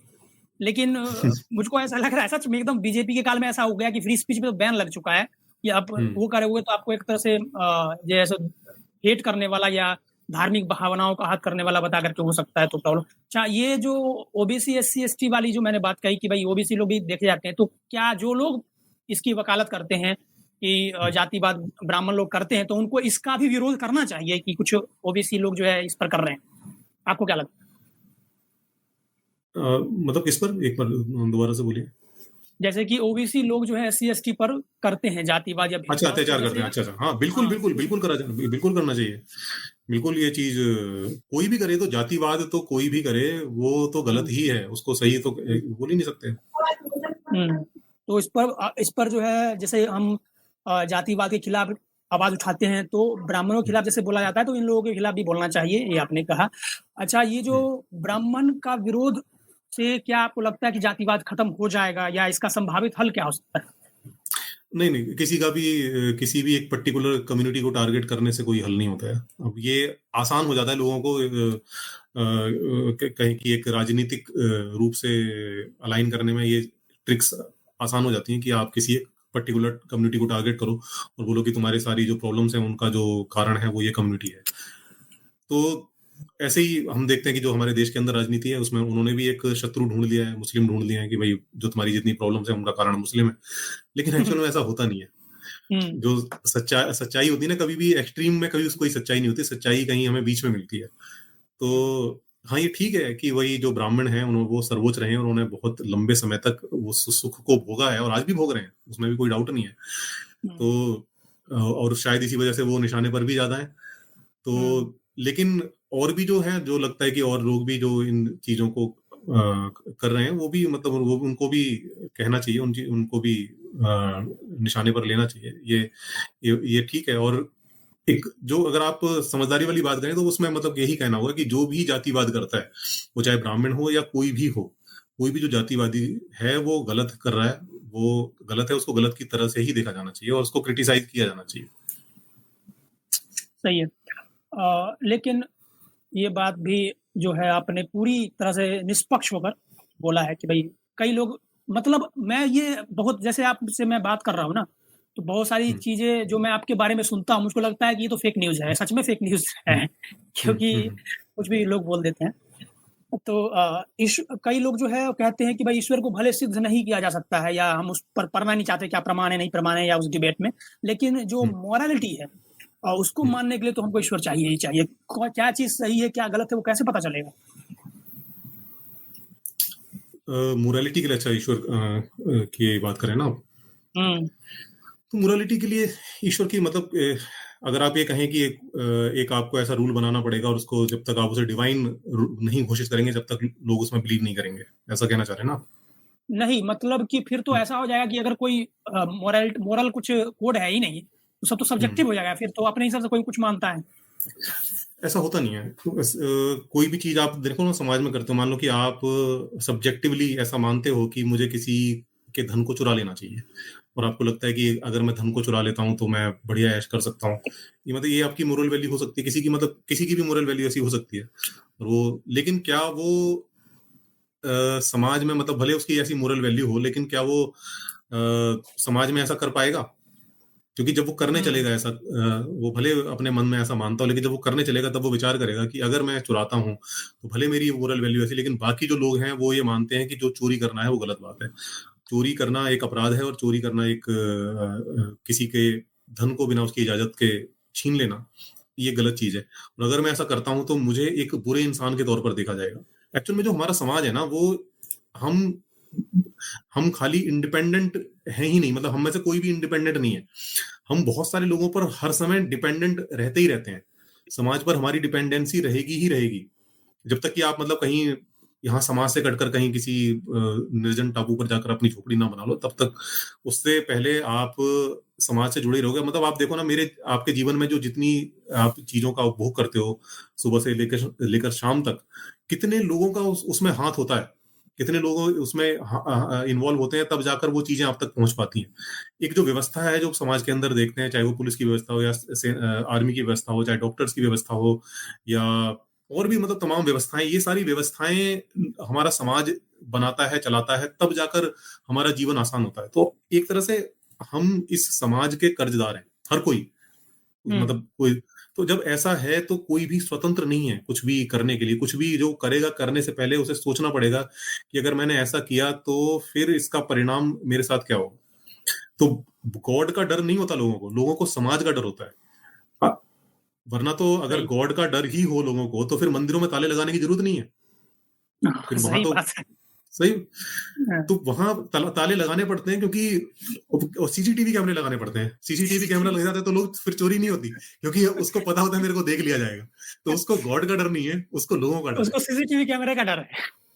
उसको, हाँ, उसको सीसीटीवी कैमरे का डर है।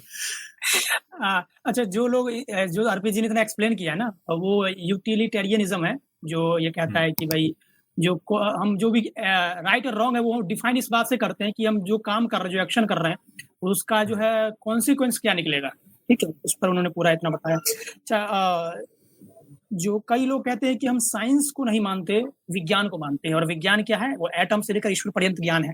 तो क्या जो अभी हम एकेडमिया में पढ़ते हैं, साइंस विज्ञान अलग को देखते हैं या सेम? देखो, परिभाषाएं तो क्या होती है ना, परिभाषाएं हम ही लोग तो बनाते हैं। तो कोई भी परिभाषा बना सही। सकता है, कोई भी ना। तो वो कहेंगे हुँ, विज्ञान की परिभाषा ये नहीं है, ये नहीं है, ये तो हम करते ही रहते हैं। धर्म के बारे में लोग कहते हैं नहीं नहीं, धर्म का अर्थ ये नहीं है, धर्म का अर्थ तो ये है। तो आपकी स्वतंत्रता है, आप कुछ भी परिभाषा बना सकते हो, उसमें क्या ही दिक्कत है। हाँ, लेकिन मैंने बात यह है कि जो आपकी परिभाषा में जो शब्दावली आ रही है, वो शब्दावली अ, विज्ञान में आती है कि नहीं आती है। आप कह सकते हो कि ईश्वर से लेकर और एटम पर्यंत तक का ज्ञान जो है, उस आप उसको विज्ञान कह हुँ, सकते हो। लेकिन जो ईश्वर है वो विज्ञान के दायरे में तो नहीं आता। नहीं आता, मतलब जो, सही। हाँ, जो वैज्ञानिक जो प्रक्रिया है, उससे हम उसको हुँ, किसी भी तरह से ना तो समझ सकते, ना वो वैज्ञानिक प्रक्रिया में कहीं भी फिट होता है।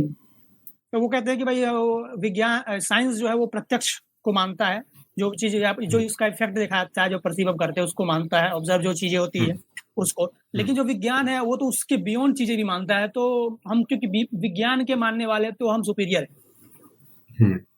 तो ठीक है, देखो आप बियॉन्ड की, आपको लगता है कि विज्ञान से बियॉन्ड भी चीजें हो सकती हैं, ठीक है, हम इस चीज को गलत नहीं कह रहे, लेकिन उन चीजों को आप किसी तरह से तो साबित करो ना। आप कह रहे हो कि भाई वैज्ञानिक प्रक्रिया जो है, जो साइंटिफिक मेथड है, वो उनसे हम हमारी जो चीजें हैं, हम जिन चीजों का क्लेम करते हैं वो चीजें उनसे पता नहीं की जा सकती, ठीक है, मान गए बात को आपकी। अब आप ये तो बताओ ना कि आप इन चीजों को अगर मान रहे हो तो वो कौन सी प्रक्रिया का आप पालन करते हो जिस प्रक्रिया से आपको इन चीजों का पता चल जाता है और आप श्योर शॉर्ट कहते हो कि हाँ ये चीजें एग्जिस्ट करती हैं, वो प्रक्रिया बता दो फिर। लेकिन वो सही जो है। आपकी जो पूरी जो प्रक्रिया है वो कुछ लोग ये भी फिर क्लेम करते हैं, करने लगते हैं ना कि वो आप बैठकर ध्यान करो या आप फला पूजा करो, फला यज्ञ करो, ऐसे करके आपको ज्ञान हो जाएगा। लेकिन वो ज्ञान जो है वो तो आपकी जो पर्सनल ज्ञान हो रहा है ना, तो पर्सनल जो आपका जो व्यक्तिगत जो अनुभव है वो तो किसी भी तरह से जांचने के योग्य ही नहीं है, उनको उसको तो आप जांच ही नहीं सकते। और जो आपका व्यक्तिगत अनुभव है वो भ्रम नहीं है, इसको कैसे आप पता करोगे? क्योंकि हम देखते हैं कि बहुत सारे जो अनुभव हमारे होते हैं वो भ्रम होते हैं। हम बहुत इजीली, इंसान तो बहुत इजीली डिल्यूजन का शिकार हो जाता है। और बहुत सारी ऐसी बीमारियां भी हैं, बहुत सारी ऐसी परिस्थितियां हैं जिनमें कि हमारा जो मस्तिष्क है ऐसी स्टेज में चला जाता है कि जहां पर कि हम बहुत सारी चीजें ऐसी अनुभव करने लगते हैं जो कि एक्चुअल में एग्जिस्ट नहीं करती हैं। जैसे सीजोफ्रीनिया है, सीजोफ्रीनिया में लोगों को पता नहीं क्या क्या चीजें दिखने लगती हैं, उन्हें लगता है कि कोई उन्हें मार रहा है, कोई मारने की कोशिश कर रहा है, साजिश रच रहा है, तो लेकिन एक्चुअल में वो चीजें एग्जिस्ट नहीं करती। तो अब इस व्यक्तिगत अनुभव को हम कैसे, हम मतलब आपने आपको ही कहे कि मैंने समाधि में ईश्वर का अनुभव कर लिया, अब वो ईश्वर का अनुभव किया या कोई उसे भ्रम हुआ, डिल्यूजन हुआ, इसको कैसे पता करेंगे? तो जो साइंस की जो पूरी प्रक्रिया है वो एक्चुअल में ये मानकर चलती है कि हम डिल्यूजन का शिकार हो जाते हैं, इसलिए हमें अपने पर्सनल बाइसिस को दरकिनार करके जो ऑब्जेक्टिव रियलिटी निकल कर आ रही है हमें उसको पकड़ना है। तो ये पूरी प्रक्रिया उस पर बेस करती है, उस चीज पर हमने अनुसंधान किया, उन चीजों को हमने अप्लाई किया और हमने देखा कि हमने बहुत तेजी से इस दुनिया को समझने में प्रगति की। ये एक मतलब एक इतिहास है इस चीज का पूरा, जो कि हमने देखा है कि एक्चुअल में हुआ है। और जो लोग इन चीजों में, इन प्रक्रियाओं में फंसे रह गए, जो कि ध्यान लगाकर जिन्होंने पूरी सृष्टि, ईश्वर, एटम से लेकर ईश्वर पर्यंत तक का ज्ञान प्राप्त कर लिया, वो कुछ भी नहीं कर पाए, वो एक सुई भी नहीं बना पाए। तो ये दोनों एग्जाम्पल दुनिया के सामने है ना। अब कोई कहता रहे कि भाई मेरी प्रक्रिया बहुत महान है, तो ठीक है भैया, आपकी होगी महान, लेकिन आप जिस दिन कुछ करके दिखा दोगे तो उस दिन हम भी मान लेंगे। हाँ, ये बात तो है कि भाई ये लोग क्लेम खूब करते हैं कि सब कुछ हम में लिखा हुआ है, लिखा हुआ तो है। और विदेशी लोग, विदेश के लोग, अच्छा एक बात ये भी है कि लिखा हुआ है, विदेश के लोग चोरी करके ले गए, उसको ट्रांसलेट करके समझ लिया, टेक्नोलॉजी भी बना ली, जिनके पास ओरिजिनल लैंग्वेज में था वो कुछ कर नहीं पा रहे। तो मुझको लगता है कहीं ना कहीं यही प्रॉब्लम कुछ है। अच्छा आगे चलते हैं। आप मतलब आप स्ट्रीम वगैरह करते हैं, लोग आपसे सुनते हैं कमेंट वगैरह भी में कि आप संबोधन में, अभिवादन में जय भीम बोलते हैं। तो क्या जो लोग रामचंद्र की जय बोलते हैं या कृष्ण की जय बोलते हैं तो कुछ समस्या है उसमें या कुछ ठीक है, क्या है इस पर क्या बोलेंगे? अब देखो, रामचंद्र की जय बोलने में, राम राम जी बोलने में मुझे समस्या नहीं लगती, लेकिन जो जय श्री राम जो बोलते हैं ना, वो उसमें समस्या थोड़ी सी ये लगती है, क्योंकि वो जो एक नारा है वो एक नफरत से निकला हुआ नारा है। उसके नाम पर जो चीजें हुई हैं देश के अंदर, वो कहीं ना कहीं इस समाज को डिवाइड करने वाली हुई है। तो वहां पर समस्या। बाकी अगर कोई अभिवादन के तौर पर कहता है तो वो ठीक है, लेकिन ज्यादातर लोग जो इस चीज को यूज करते हैं वो कहीं ना कहीं उनका जो जुड़ाव होता है वो ऐसी कहीं की ऐसी संस्थाओं से या ऐसे विचारधाराओं से होता है जो कि कहीं ना कहीं एक डिवाइड जो है समाज के अंदर पैदा करती है। तो वो एक समस्या लगती है। बाकी तो अभिवादन कुछ भी, कोई मेरे से आकर राम राम कहे तो राम राम कह दूंगा उसको, कोई सीताराम कहे सीताराम, राधे राधे कहे राधे राधे, तो उससे अभिवादन में तो कोई समस्या नहीं, वो तो शब्द ही है। बाकी जो जय भीम वाली जो बात है वो एक हम देखते हैं कि जो डॉक्टर भीमराव अंबेडकर थे, उन्होंने वाकई में हमारे समाज के लिए काफी बड़ा योगदान दिया है। तो यदि हम उनका अभिवादन करते हैं या उनको उनके नाम को अभिवादन के तौर पर यूज करते हैं तो उसमें क्या समस्या है? वो तो ऐसे है ना जिन्होंने कि वाकई में समाज के लिए कुछ किया है, जो कि हमने देखा है अपनी आंखों से। अब राम जी रहे, कब रहे, उन्होंने क्या किया क्या नहीं किया, वो तो किसी को नहीं पता, लेकिन फिर भी ठीक है, अभिवादन के तौर पर वो भी, उसमें भी कोई दिक्कत नहीं है। लेकिन हाँ, तब तक जब तक कि आप उसको लेकर कोई नफरती एजेंडा आपके दिमाग में नहीं पनप रहा। हुँ। तो ये ठीक है। अच्छा, ये रिसेंटली ना आपने रिसेंटली नहीं लगता है कि कुछ समय हुआ होगा, लेकिन हम्म, रिसेंटली वीडियो आई है आपके खिलाफ, आपने देखा कि नहीं मुझको नहीं पता। हम्म, कोई वीगन था, उसने आपके खिलाफ कोई एक वीडियो निकाली थी और जिसमें हम्म, आप कहीं गए हुए थे। शायद आई थिंक हम्म, लॉजिकल आयाम के चैनल पर गए हुए थे, वहाँ पर आपने बोला था हम्म, कि मैं कुछ समय वीगन रहा और मुझसे शायद नहीं हो पाया, तो मैं फिर से वेजिटेरियन। आप वेजिटेरियन हैं? हाँ, वेजिटेरियन। तो मैं उसमें चला गया। तो आपने कहा कि भाई थोड़ा-सा वीगनिज़्म महँगा है, ठीक है? हम्म, और वो तो उसको उसने जो है खंडन करते हुए वीडियो बनाया था, उसपे बहुत सारे उसके उन्होंने आर्गुमेंट्स दिए थे। तो हम्म। इसमें आपको क्या लगता है कि वीगनिज़्म क्या है कि जिसमें वीगन है एक और वेज नॉन-वेज दोनों को हम एक अलग ले सकते हैं, वीगन को अलग ले सकते हैं। तो वीगन क्या बहुत ज़्यादा मोरल है, कंपेयर करें इन दोनों से? तो अगर मोरल है, तो वीगन क्यों नहीं होना चाहिए? केवल मोरालिटी की बात नहीं ना, देखो, हमें अगर जिंदा रहना है और स्वस्थ भी रहना है, केवल जिंदा रहने वाली बात भी नहीं। तो जिंदा रहो, आप वीगन होकर जिंदा रह सकते हो, कोई दिक्कत नहीं है। हुँ, आप घास फूस खा के भी जिंदा रह सकते हो, लेकिन वो हेल्दी तो नहीं रहोगे ना, आप हेल्दी भी तो रहना हुँ, ना। हुँ, तो उसकी उस चीज के लिए जब मैं देखता हूँ, तो मुझे लगता है कि जो वीगनिज्म है वो हो सकता है कुछ लोगों को सूट कर जाए, भाई मुझे तो नहीं सूट करा, और बहुत सारे लोग ऐसे हैं दुनिया में जिनको नहीं सूट करा। बहुत सारे आपको एक्स वीगन मिल जाएंगे, आप एक्स वीगन करके सर्च करोगे ना गूगल पे, आपको बहुत सारे ऐसे हुँ, लोग मिल जाएंगे जो हुँ, कि आपको बताएंगे कि किस तरह से वो 2 साल 5 साल 10 साल वीगन रहे और उसके बाद उन्होंने क्या क्या समस्याएं फेस की और उसके बाद उनको वापस हुँ, वेजिटेरियन या नॉन हुँ, वेजिटेरियन होना पड़ा मजबूरन। तो ये जो विचार ऐसा है कि किसी को लगता है कि भाई वो अपने शरीर को वीगनिज्म वीगन डाइट पर चला सकता है, ठीक है, हुँ, बिल्कुल करें, स्वागत है उसका। मैं तो कहता हूँ कि करें, कम से कम जो कंजम्पशन है वो कम हो थोड़ा हुँ, इस दुनिया का। हुँ, तो ठीक है, लेकिन आप उस विचार को सब पर नहीं थोप सकते, और खासतौर पर इंडिया में तो नहीं थोप सकते। इंडिया में आप देखो कि माल न्यूट्रिशन कितना ज्यादा है। जो हुँ, लोग हैं उनको न्यूट्रिशन ही पूरा नहीं पड़ रहा, आप उनको कहो कि आप वीगन हो जाओ, वो हुँ, प्रैक्टिकल नहीं है। जिसके पास वो लग्जरी है, जिसके पास उतना टाइम है कि वो भाई आकर सोयाबीन से दूध बना ले, उस दूध की फिर वो खीर बना ले, हुँ, उससे पनीर बना ले, भैया इतना टाइम हो किसी के पास फ्री तो वो कर ले। अब हर किसी के पास तो नहीं ना इतनी इतनी लग्जरी कि वो ये सब चीजें करता रहे।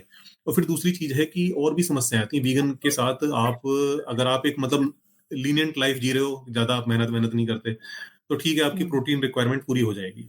लेकिन अगर हुँ, आप थोड़ी सी ऐसी लाइफ जी रहे हो इसमें आप वर्कआउट वगैरह करते हो ना, तो प्रोटीन हुँ, रिक्वायरमेंट आपकी पूरी नहीं होती। हुँ, लोग कर देंगे, आपको कागजों में पूरी करके दिखा देंगे कि आप ये इतना टोफू खा लो, इतना ये हाँ, खा लो आपका पूरा हो हाँ, जाएगा। लेकिन हाँ, प्रैक्टिकली जब आप उन्हें करने चलोगे ना, क्योंकि मैंने करके देखा हुआ है, सही है। आपका पेट पूरे दिन ब्लोट रहेगा।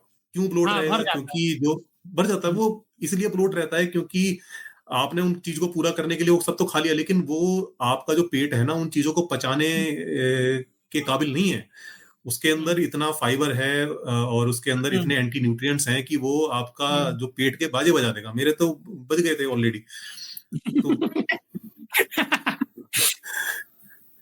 तो ये ये दिक्कतें आती हैं, फेस आती हैं। अब पता नहीं लोग कैसे कर लेते हैं, भाई हो सकता है कुछ लोग कर लेते हैं, क्योंकि हर किसी का बॉडी अलग अलग है ना। भाई किसी की बॉडी हो सकता है उन चीजों को पचा पा रही हो, मेरी नहीं पचा पा रही, और हो सकता है मेरी नहीं पचा पा रही, तो हो सकता है बहुत सारे लोग ऐसे हो जिनकी नहीं पचा पाए उन उन चीजों को। हाँ, ये बात आपने सही बोली कि भई भी ये नहीं है कि भाई जो जिम वगैरह करते हैं या जो बॉडी के लिए वो थोड़ा-सा मतलब उनको वेट गेन वगैरह करना है, मतलब मसल मास गेन करना है, तो उनको ये वीगन डाइट पे वो नहीं कर सकते। कर सकते हैं एकदम, वो बात तो नहीं है। वो लोग कहते भी हैं, लोगों ने किया है। कई तो ऐसे हाँ, यूट्यूब वाले नहीं भी किया है लोगों ने, हैं, जो ये मैं नहीं कह रहा नाम कि भूल रहा लोग हूँ, नहीं। लोगों ने किया। हाँ, हाँ, लेकिन लेकिन अब कहो जो कि भाई उन्होंने कर लिया तो सब ये कर लेंगे, प्रैक्टिकल बात ये है। हाँ, कहना गलत होगा।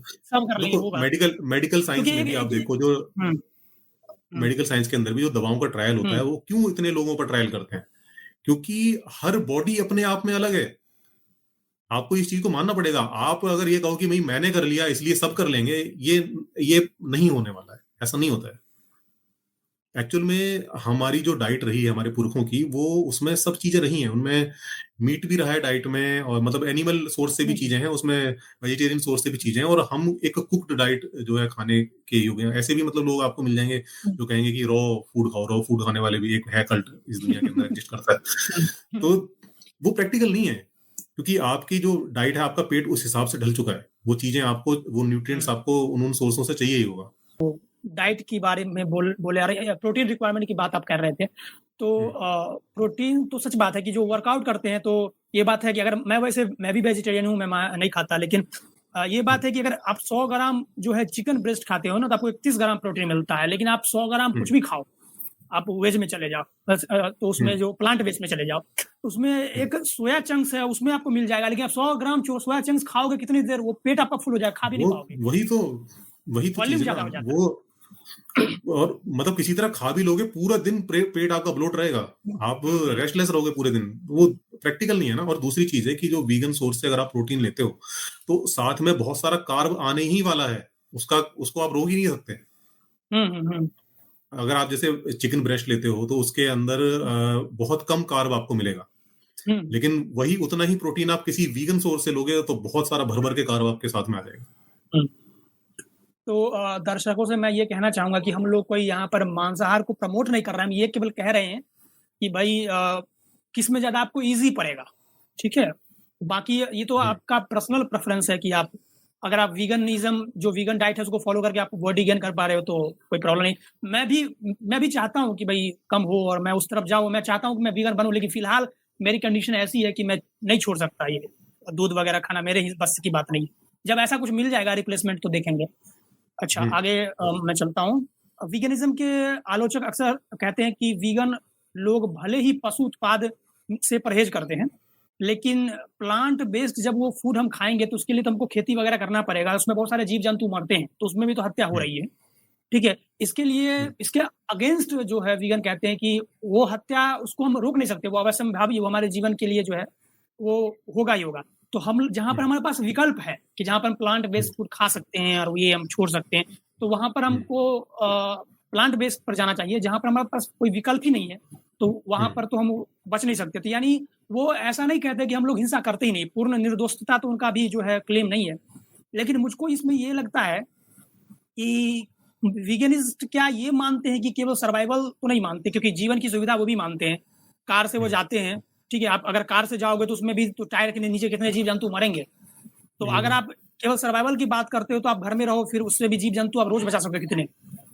तो मतलब इस पर तो बहुत बहस हो सकती है।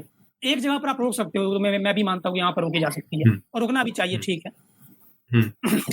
ओके, तो आपको लगता है कि एथिज्म और रेशनलिज्म दोनों अलग चीजें हैं या एक चीज है? क्या हर एक एथिस्ट जो है वो रेशनलिस्ट होता ही है? वो डिपेंड करता है। कई बार क्या होता है कि ना किसी का जो एथिज्म होता है वो किसी विद्रोह से निकला होता है। अगर विद्रोह से निकला है तो वो पता चला कि वो भगवान से या धर्म से नफरत कर रहा है, कि क्योंकि उसने उसके जो कुछ कॉन्सिक्वेंसेस हैं वो लाइफ में झेले हैं। जैसे कि हम देखते हैं बहुत सारे जो मुस्लिम्स हैं वो एक्स मुस्लिम हो जाते हैं, तो वो कई बार वो चीजें उन्होंने झेली होती हैं लाइफ में और वहां से निकल कर आता है उनका जो कहीं की जो एथिज्म है। तो वो हो सकता है वो उस केस में अगर किसी का जो एथिज्म है वो विचार से निकल कर आया है, जिसने विचार कराया है रैशनली उन चीजों पर, तो वो फिर वो रैशनली होगा। और रैशनल कहना मुझे लगता है ज्यादा बेहतर है बजाय एथिस्ट कहने। जो एथिस्ट है ये जो शब्द है कि ये दिया हुआ है, जो थीस्ट लोग हैं जो ईश्वर को मानने वाले हैं, ये उनका दिया हुआ शब्द है, क्योंकि जो उनकी फिलोसफी को बाय नहीं करता तो वो है उसको एथिस्ट कह देते थे कि भाई तुम नहीं मानते तो तुम नास्तिक हो। तो उसके बजाय कि हम उनकी दी हुई गाली को ऑन करें, हम एक बेहतर वर्ड को क्यों ना ऑन करें। और वो ज्यादा व्यापक है, उसका अर्थ ज्यादा व्यापक है जो रैशनल वर्ड है।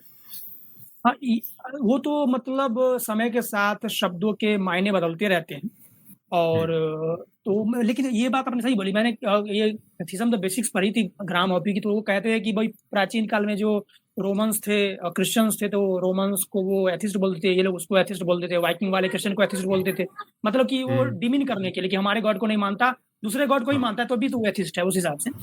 तो लेकिन जो हम इसमें देख रहे हैं एथिज्म के फील्ड में, तो मुझको ऐसा लगता है कि एथिस्ट का मतलब है a person who does not believe in God, जिसका ईश्वर में भरोसा नहीं है। केवल इतना ही क्लेम है एथिज्म का।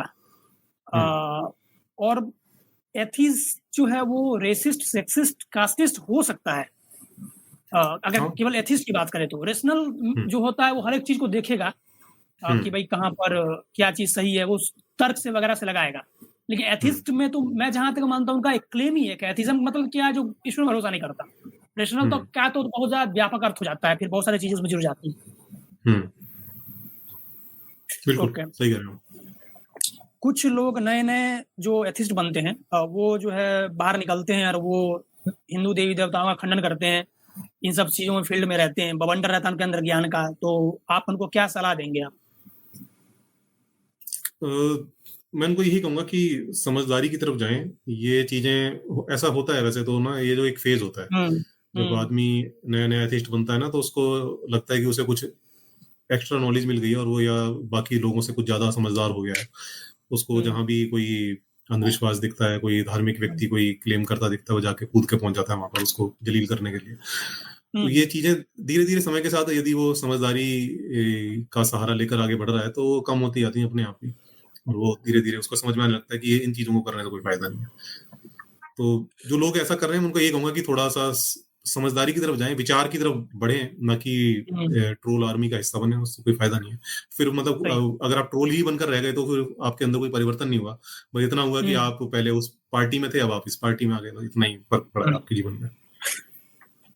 मुझे कई लोगों ने प्रश्न भी भेजे थे, वो मैं पूछ रहा हूँ। एक व्यक्ति ने पूछा कि मानवता की परिभाषा नास्तिकता में नहीं है। मेरे हिसाब से ये वैल्यू आस-पास के लोगों के हिसाब से देखकर बदलती रहती है। जैसे कि चीन के नास्तिक के लिए मांस, मटन खाना जो है वो सही है, वहीं भारत के नास्तिक हुँ, के लिए गलत। हुँ। तो नास्तिकता में जो है मानवता की क्या परिभाषा है? मानवता की देखो, कोई भी, ये तो फिर वही वाला आ गया ना सवाल, क्या बोलते हैं, ऑब्जेक्टिव और सॉरी सब्जेक्टिव मोरालिटी ऑब्जेक्टिव वाला। मोरालिटी वाला हुँ, आ गया ना। तो ये तो हुँ, वही चीज़ है कि भई किसी भी समाज के अंदर जो वैल्यूज़ ज़्यादा लोग जिनको मानते हैं, जिन वैल्यूज़ को ज़्यादा हुँ, लोग मानते हैं, तो वही चीज़ें मोरल के तौर पे स्वीकार कर ली जाती हैं। अब जैसे कि कोई सोसाइटी है, उसके अंदर पॉलीगैमी एक्सेप्टेड है, पॉलीगैमी को कोई बुरा नहीं हुँ, मानता, तो वो हुँ, वैल्यू मोरल है वहाँ पर। आप देखो कि प्राचीन जो समाज थे, लोग 4-4 शादियाँ कर रहे हैं, राजा तो हुँ, 10-10 कर रहे हैं, 100-100 कर रहे हैं, हुँ, तो वो हुँ, उनको कोई भी गलत नहीं मान रहा था, उसको सही मानते थे लोग। तो वो हुँ, एक सोशली एक्सेप्टेड वैल्यू थी, तो वो मोरल थी। अब आज के टाइम हुँ, में आप ज़्यादा शादी कर लेते हो, तो वो लोग आपको अलग तरह से देखते हैं, अब वो एक टैबू बन जाता है। हुँ, तो ये हुँ, वैल्यूज़ तो बदलती रहती हैं समाज के हिसाब से, जगह के हिसाब से। अब कोई ऐसी जगह है कि जहाँ पर कहीं की जो वेज फूड अवेलेबल ही नहीं है, या कहें हुँ, कि उतनी मात्रा में अवेलेबल नहीं है, तो मजबूरी हुँ, है उनकी कि वो उन्हें सी फूड खाना पड़ेगा या अदर एनिमल हुँ, मीट खाना पड़ेगा। तो वही हुँ, चीज़ उनके कल्चर में आ जाती है, वो कल्चर का हिस्सा बन जाती है, तो एक तरह से कहें कि वो एक कल्चरल वैल्यू बन जाती है, एक मोरल वैल्यू बन जाती है। तो फिर वो वहाँ पर उस तरह से वो लोग मानने लगते हैं। तो इसका जो संबंध है वो भौगोलिक स्थिति से है और उस जगह के कल्चर से है। तो और ये चीज़ें वैल्यू बदलती रहती हैं। मान लो कि कल के टाइम में हम देखें कि वहाँ पर जो है ये चीज़ें ईज़िली अवेलेबल हो गई, तो धीरे-धीरे हो सकता है लोग उसकी तरफ, अब जैसे यूरोप में हम देख रहे हैं, यूरोप में बहुत सारे लोग हैं जो वीगनिज़्म को अपना रहे हैं। हुँ, क्योंकि अब क्या है कि एक टाइम तो ये था, क्योंकि वो जगहें ऐसी थी जहाँ पर क्योंकि वो पूरा पहाड़ी इलाका है और खेती-वेती करना वहाँ पर इतना आसान नहीं है हुँ, जितना ईज़िली कि हम इंडिया में कर पाते हैं। तो हुँ। उनके लिए पशुपालन एक बेहतर विकल्प था, और उन्होंने वो, और जब पशुपालन करते तो वो मीट वगैरह उनके कल्चर का हिस्सा बन गया। लेकिन अब उनके लिए वो कल्चरल मजबूरी नहीं रहेगी, क्योंकि अब वो चाहें तो वीगन हो सकते हैं, और तो हो रहे हैं, तो वो वैल्यूज़ इसी तरह चेंज होती रहती हैं। तो मतलब आप कह रहे हैं कि जो मोरालिटी जो है वो समाज के हिसाब से डिफाइन होती है, जो कि एक सत्य बात है, हुँ, एकेडमिया में भी यही परिभाषा है। लेकिन हुँ, व्यक्ति को तो जैसे मतलब ये सवाल जो पूछने का आशय है वो ये है कि फिर हुँ, तो चेंज हो गया हर चीज़, फिर तो एक समय पर कास्टिज़्म जो था वो भी एक हुँ, मोरल ट्रुथ था और वो भी सही है, फिर जस्टिफाइड है। मतलब कि हम कैसे इस बात को कहें हुँ, इंडिपेंडेंटली कि भई हुँ। ये चीज़ गलत है, ये हो रही तो गलत है, कुछ रूल वायलेट हो रहा है इस वो तरह। वो समय के हिसाब से देखना पड़ेगा ना। उस हुँ, समय पर जो हो रहा था, उस समय पर हम देखें कि दास प्रथा भी थी। दास प्रथा भी, वो उसके भी हमें धर्मों के अंदर मिल जाते हैं नियम हुँ, कि जो दास हैं उनको कैसे उनके साथ व्यवहार करना चाहिए, कैसे उनको रखना चाहिए। तो इसका मतलब कि वो मोरली एक्सेप्टेड थी ना उस समय पर। हुँ, लेकिन हमें, जो समाज है वो लगातार एक सुधार की प्रक्रिया से गुजरता रहता है। वहाँ पर अगर हुँ। आप कोई वैल्यू फिक्स कर देंगे कि ये वैल्यू सर्वकालिक हो गई, ये वैल्यू हर समय के लिए फिक्स हो गई, तो फिर तो कोई सुधार हो ही नहीं पाएगा। तो हम तो, जो मानव समाज है वो लगातार नए-नए चैलेंजेस को फेस करता है और नई-नई चीज़ों से सीखता है, परिस्थितियों से सीखता है, और उस हिसाब से अपने समाज को सुधार करता रहता है। वो देखता है कि भाई समाज का जो एक, जो ह्यूमैनिटी है, जो मानवता है, उसका एक गोल ये है कि हम ज़्यादा से ज़्यादा लोगों का भला कर पाएँ किसी तरह से। ये एक हाँ, ऑब्जेक्टिव है जिसको हम लेकर चलते हैं। उस मिनिमाइज़िंग द ऑब्जेक्टिव को हार्म अचीव एंड कर मैक्सिमाइज़िंग द हाँ। वो क्या बोलते हैं उसको प्लेज़र।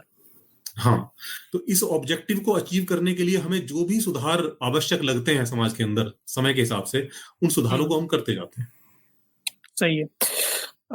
जो साइंटिफिक टेम्परामेंट है उसको प्रमोट करने के लिए क्या करना चाहिए, और कोई ऐसी किताब जो आपको ध्यान में आ रही है जिसको जो इस फील्ड में लिखी गई हो?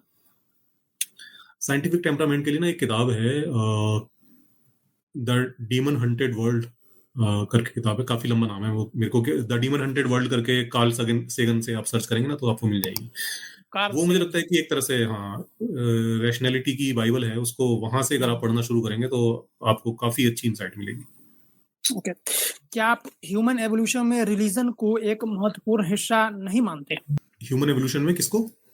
रिलीजन को, उसका एक पार्ट रिलीजन को, है, हाँ उसका एक हाँ हाँ, बिल्कुल बिल्कुल मानता हूँ, बिल्कुल मानता हूँ। आज मैं और तो कहता जरूरी हूँ कि था। आज हम अगर इस जगह पर हैं तो उसमें एक बहुत बड़ा रोल रिलीजन का भी है। रिलीजन ने हमें उन टाइम्स में सरवाइव करने में मदद की है जिस टाइम्स में अगर रिलीजन ना होता, हमारे पास कोई ऐसा विचार ना होता कि हम जो हमें संगठित रख सकता हमारे समाज को, तो शायद हम आज यहाँ पर नहीं बैठे होते। तो एक बिल्कुल रोल तो है, लेकिन उसको उसका रोल ना एक रेलगाड़ी की तरह है। जैसे रेलगाड़ी होती है ना, आप एक स्टेशन से चढ़े और दूसरे स्टेशन पर पहुंच गए, उसके बाद उतर के आप घर चले आते हो ना, रेलगाड़ी को लेकर थोड़ी चले आते हो घर में अब, या फिर रेलगाड़ी में थोड़ी बैठे रहते हो।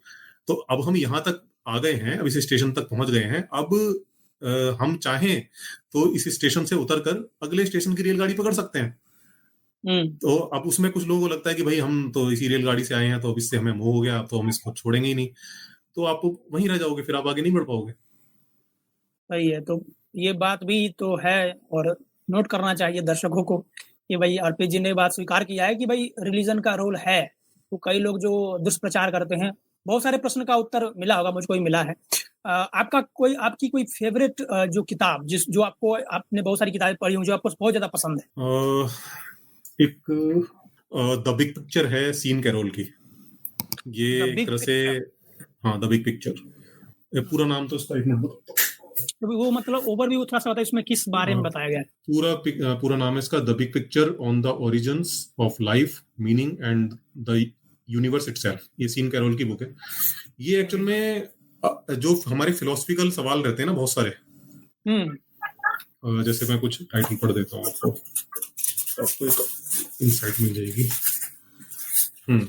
जैसे कि कुछ सवाल होते हैं, the fundamental nature of reality, poetic naturalism, the world moves by itself, our universe, time's arrow, इसी तरह से learning about the world, updating our knowledge, reality emerge, accepting uncertainty.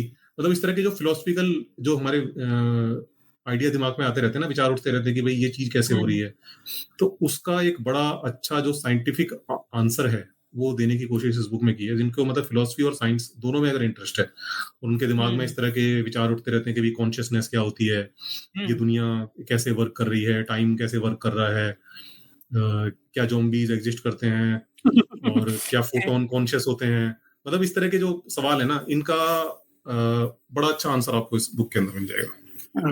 तो पढ़िए आप लोग की किताब को। मैंने भी सुना है। मेरे साथ ये प्रॉब्लम है, और शायद आपके साथ हुआ है या नहीं हुआ है। मेरे साथ है, मुझको बताइए आप। जब मैं कोई किसी किताब को जो है सो पढ़ना स्टार्ट करता हूँ, तो मैं थोड़ा सा पढ़ लेता हूँ 4-5 पेज, फिर मैं दूसरी किताब पढ़ने लग जाता हूँ, छोड़ देता हूँ उसको। या ये क्यों होता है? ये इसलिए होता है कि उस किताब में हमारा इंटरेस्ट नहीं आता था। मेरा अगर इंटरेस्ट आ जाता है ना किसी किताब में, तो मैंने एक दिन में बैठ के सुबह लेकर बैठा और शाम तक मैंने किताब भी खत्म की हुई है। तो इंटरेस्ट आने वाली बात है। दूसरी चीज ये होती है कि आजकल ना डिस्ट्रैक्शन बहुत है। हमारा जो मोबाइल है ना, ये इतनी बड़ी आफत है ना, इसका मतलब इसकी सुविधा भी बहुत है और ये इतना बड़ा डिस्ट्रैक्शन है कि इसके चक्कर में मेरी ना बुक रीडिंग की जो स्पीड है ना बहुत कम हो गई है। वरना पहले मैं बहुत किताबें एकदम बहुत तेजी से पढ़ता था और बहुत तेजी से मैं चाट जाता था किताबें। अब मैं कोई किताब लेके बैठता हूँ, थोड़ी देर में फिर कोई नोटिफिकेशन आ गया, फिर उसे स्क्रॉल करने लगे, आधा घंटा तो पता नहीं कहाँ निकल जाता है ऐसे ही। फिर उसके बाद ये दिक्कतें आती हैं आज की डेट में किताब पढ़ने में। लेकिन वो ये ना कि अगर कुछ अच्छा पाना है तो कुछ सेक्रीफाइस भी करना पड़ता है। तो किताबों से तो मतलब मुझे लगता है कि जो नॉलेज जिस तरह की मिल सकती है वो आपको कहीं और से नहीं मिल सकती। अरमान शाह कुछ पूछ रहे हैं कि फिटनेस का आपका कुछ स्पेसिफिक रूटीन है कि या नॉर्मल है आपका कुछ? नहीं, फिटनेस का कोई स्ट्रिक्ट रूटीन नहीं है मेरा। हाँ, ये जरूर है कि बीच बीच में कुछ ना कुछ करता रहता हूँ। रेगुलर जिम गोअर भी नहीं हूँ। हफ्ते में 2-3 बार जिम चला जाता हूँ। कभी लगता है कि कुछ ज्यादा ही लीनियंट लाइफ जा रही है तो थोड़ा बहुत रनिंग कर ली या थोड़ी वॉक कर ली, तो ये इतना बस चलता रहता है। आराध्या पूछ रही कि when will atheism get official recognition in India? हाँ, ये इस बारे में मुझे लगता है कि लोगों को ही प्रयास करना पड़ेगा, क्योंकि जो हमारी जो जनगणना होती है, मुझे लगता है उसमें एक कॉलम जो एथिस्ट है है उनके ही लिए नहीं। भी एक होना चाहिए। है ही नहीं ना। भारत में लोगों को क्या लगता है कि यहाँ सारे लोग धार्मिक ही है, कोई कोई धर्म को मानता ही है, एथिज्म तो कुछ है ही नहीं, मतलब ऐसा कुछ होता ही नहीं है उस हिसाब से। हाँ, क्योंकि मतलब राजनेता तो इस पर भी बहस कर लेंगे, भाई तुम एथिस्ट हो तो चारवाक ही तो हो, फिर चारवाक तो हिंदू ही थे, तो उस हिसाब से बात तो होती है। तो अच्छा, एक और पूछ रहे हैं कि तो स्पेस में चारवाक को क्या हिंदू कह देते हैं, जबकि चारवाक कहते हैं कि वेदों के जो रचयिता हैं वो धूर्त निशाचर भांड है। धूर्त पाखंडी है। हाँ, सही है। मतलब अगर यही भी बात है कि अगर वेदों को पाखंड बोलने वाले हिंदू है, फिर तो सब लोग हिंदू हो जाएंगे, इस हिसाब से तो सारे लोग हिंदू हो जाएंगे। सही बात। ये डेफिनेशन वैसे नहीं है, मनु महाराज तो इसका खंडन करते हैं। अच्छा, एक व्यक्ति पूछ रहे हैं क्या स्पेस में ओम की आवाज आती है? स्पेस में कोई आवाज ही नहीं आती, क्योंकि वहां पर एयर ही नहीं है, तो एयर के बिना आवाज कहां से आएगी? ये तो आपने लॉजिकल आंसर दे दिया। चलिए, अच्छा, एवोल्यूशन को समझने के लिए कोई अच्छी बुक है जो मतलब ऐसी हो जो बेसिक से, जिनको कुछ नहीं आता, जिन्होंने 9th की बेसिक सेलर स्ट्रक्चर जिनको नहीं पता है, वो समझ सके उसको एकदम आसान भाषा में? रिचर्ड डॉकिन की एक बुक है, the greatest show on earth. Yes, हाँ, इसको आप पढ़ना शुरू करो, धीरे धीरे पढ़ना, बिल्कुल मतलब मजे ले लेके, और बिल्कुल धागे खोल देगी आपके दिमाग के। Richard Dawkins. मैं पहले क्या समझता था, जब मैं थीस्ट था तो मुझको लगता था कि भाई ये तो नास्तिक है, बाद में मुझे पता चला कि तो एवोल्यूशनरी बायोलॉजिस्ट है। हाँ, तो लोग ये मतलब कि एथिज्म के रूप में वो ज्यादा फेमस है, और वो एक तरह से आइकन है वो। ये जो रिसेंटली कहीं गए थे, आपने डिबेट भी की थी मोहित जी के साथ, कुछ कॉस्मिक्स वैदिक साइंस वगैरह कुछ पे, तो वो कहते हैं, और मैं उनको कोट कर रहा हूँ कि महर्षि दयानंद का कोटेशन लगा है जहां वो कहते हैं, मुझे धन और मठ नहीं चाहिए, मुझे ईश्वर चाहिए।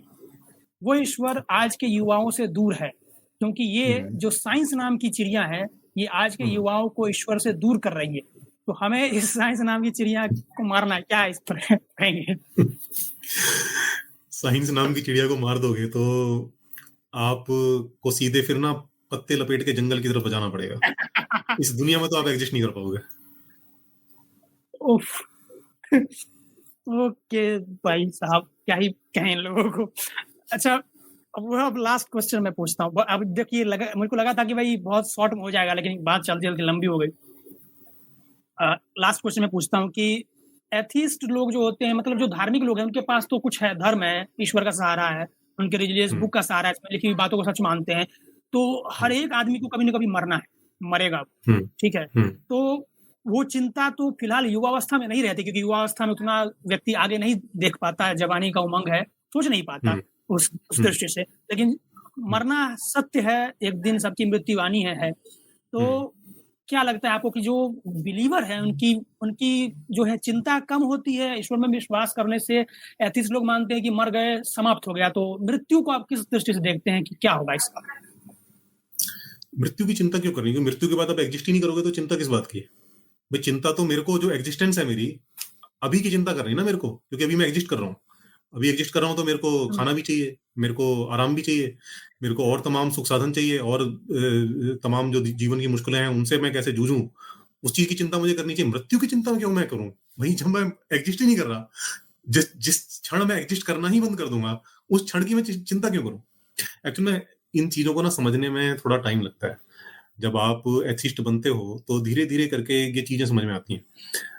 मैं भी जब इस पूरी प्रक्रिया से गुजरा था तो कई सारी चीजें होती थी। जैसे कई बार, जैसे एक आदत होती है ना हमारे लोगों में कि किसी मंदिर के सामने से निकले तो सर झुका लिया, तो वो एक अंदर आदत होती है। अब एथिस्ट बन गया हूँ, अंदर पता चल गया है कि ऐसा कुछ चीज एग्जिस्ट करती नहीं है, ये सब ढोंग ढकोसला है। लेकिन फिर भी जब निकल रहा हूँ तो अंदर एक वो है कि यार पहले सर झुकाता था, अब क्या करूं? तो ये सवाल आते हैं दिमाग के अंदर कि अब एथिस्ट बन गया, अब जब मरने के बाद क्या होगा मेरा? ये लेकिन धीरे-धीरे जैसे-जैसे आपकी विचार की प्रक्रिया आगे बढ़ती है ना, ये चीज़ें अपने आप ही डिसॉल्व होती चली जाती हैं। तो अब ऐसी दुविधा पैदा नहीं होती। तो जो लोग नए-नए होते हैं उनके अंदर ये दुविधा पैदा होती है। तो उनको बस यही कहना है कि भई आप चिंता तब तक की करो जब तक कि आप एग्ज़िस्ट कर रहे हो। उसमें आप क्या बेस्ट से बेस्ट कर सकते हो, वो चिंता जो है वास्तव में करने योग्य है। जब आप एग्ज़िस्ट ही नहीं करोगे, उस क्षण की चिंता करनी क्यों है? हुँ। तो वो मुझको किसी का याद नहीं किसका याद आ रहा है, पर पूछा था कि भाई मृत्यु के बाद क्या होगा? नास्तिकों को इसकी चिंता नहीं होती। तो बहुत सुंदर जवाब देते हैं कि भाई हम जन्म से पहले कहाँ थे? जैसे उसकी चिंता नहीं है या पता नहीं है, सही बात। वैसे मृत्यु के बाद भी पता नहीं होगा।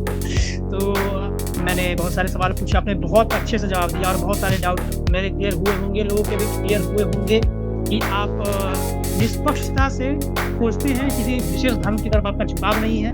बुद्धिज़्म की कुछ बातों से आप प्रभावित हैं, जो अच्छी बातें हैं, जिनको समाज में लगता है जिससे एक सकारात्मक प्रभाव हो सकता है। हिंदुइज़्म में ऐसी बातें हैं, लेकिन हिंदुइज़्म में आपके हिसाब से जातिवाद बहुत ज़्यादा चरम पे है, जिसका हम लोगों को विरोध करना चाहिए। और आप आए और मेरे चैनल पर आए हैं, जो कि बड़ी बात है। और इसके लिए बहुत ज़्यादा धन्यवाद। ठीक है। आपका भी बहुत-बहुत धन्यवाद। आपने मुझे मौका दिया अपने चैनल पर आने का और अपनी बात अरे मैं क्या मौका दूँगा आपको?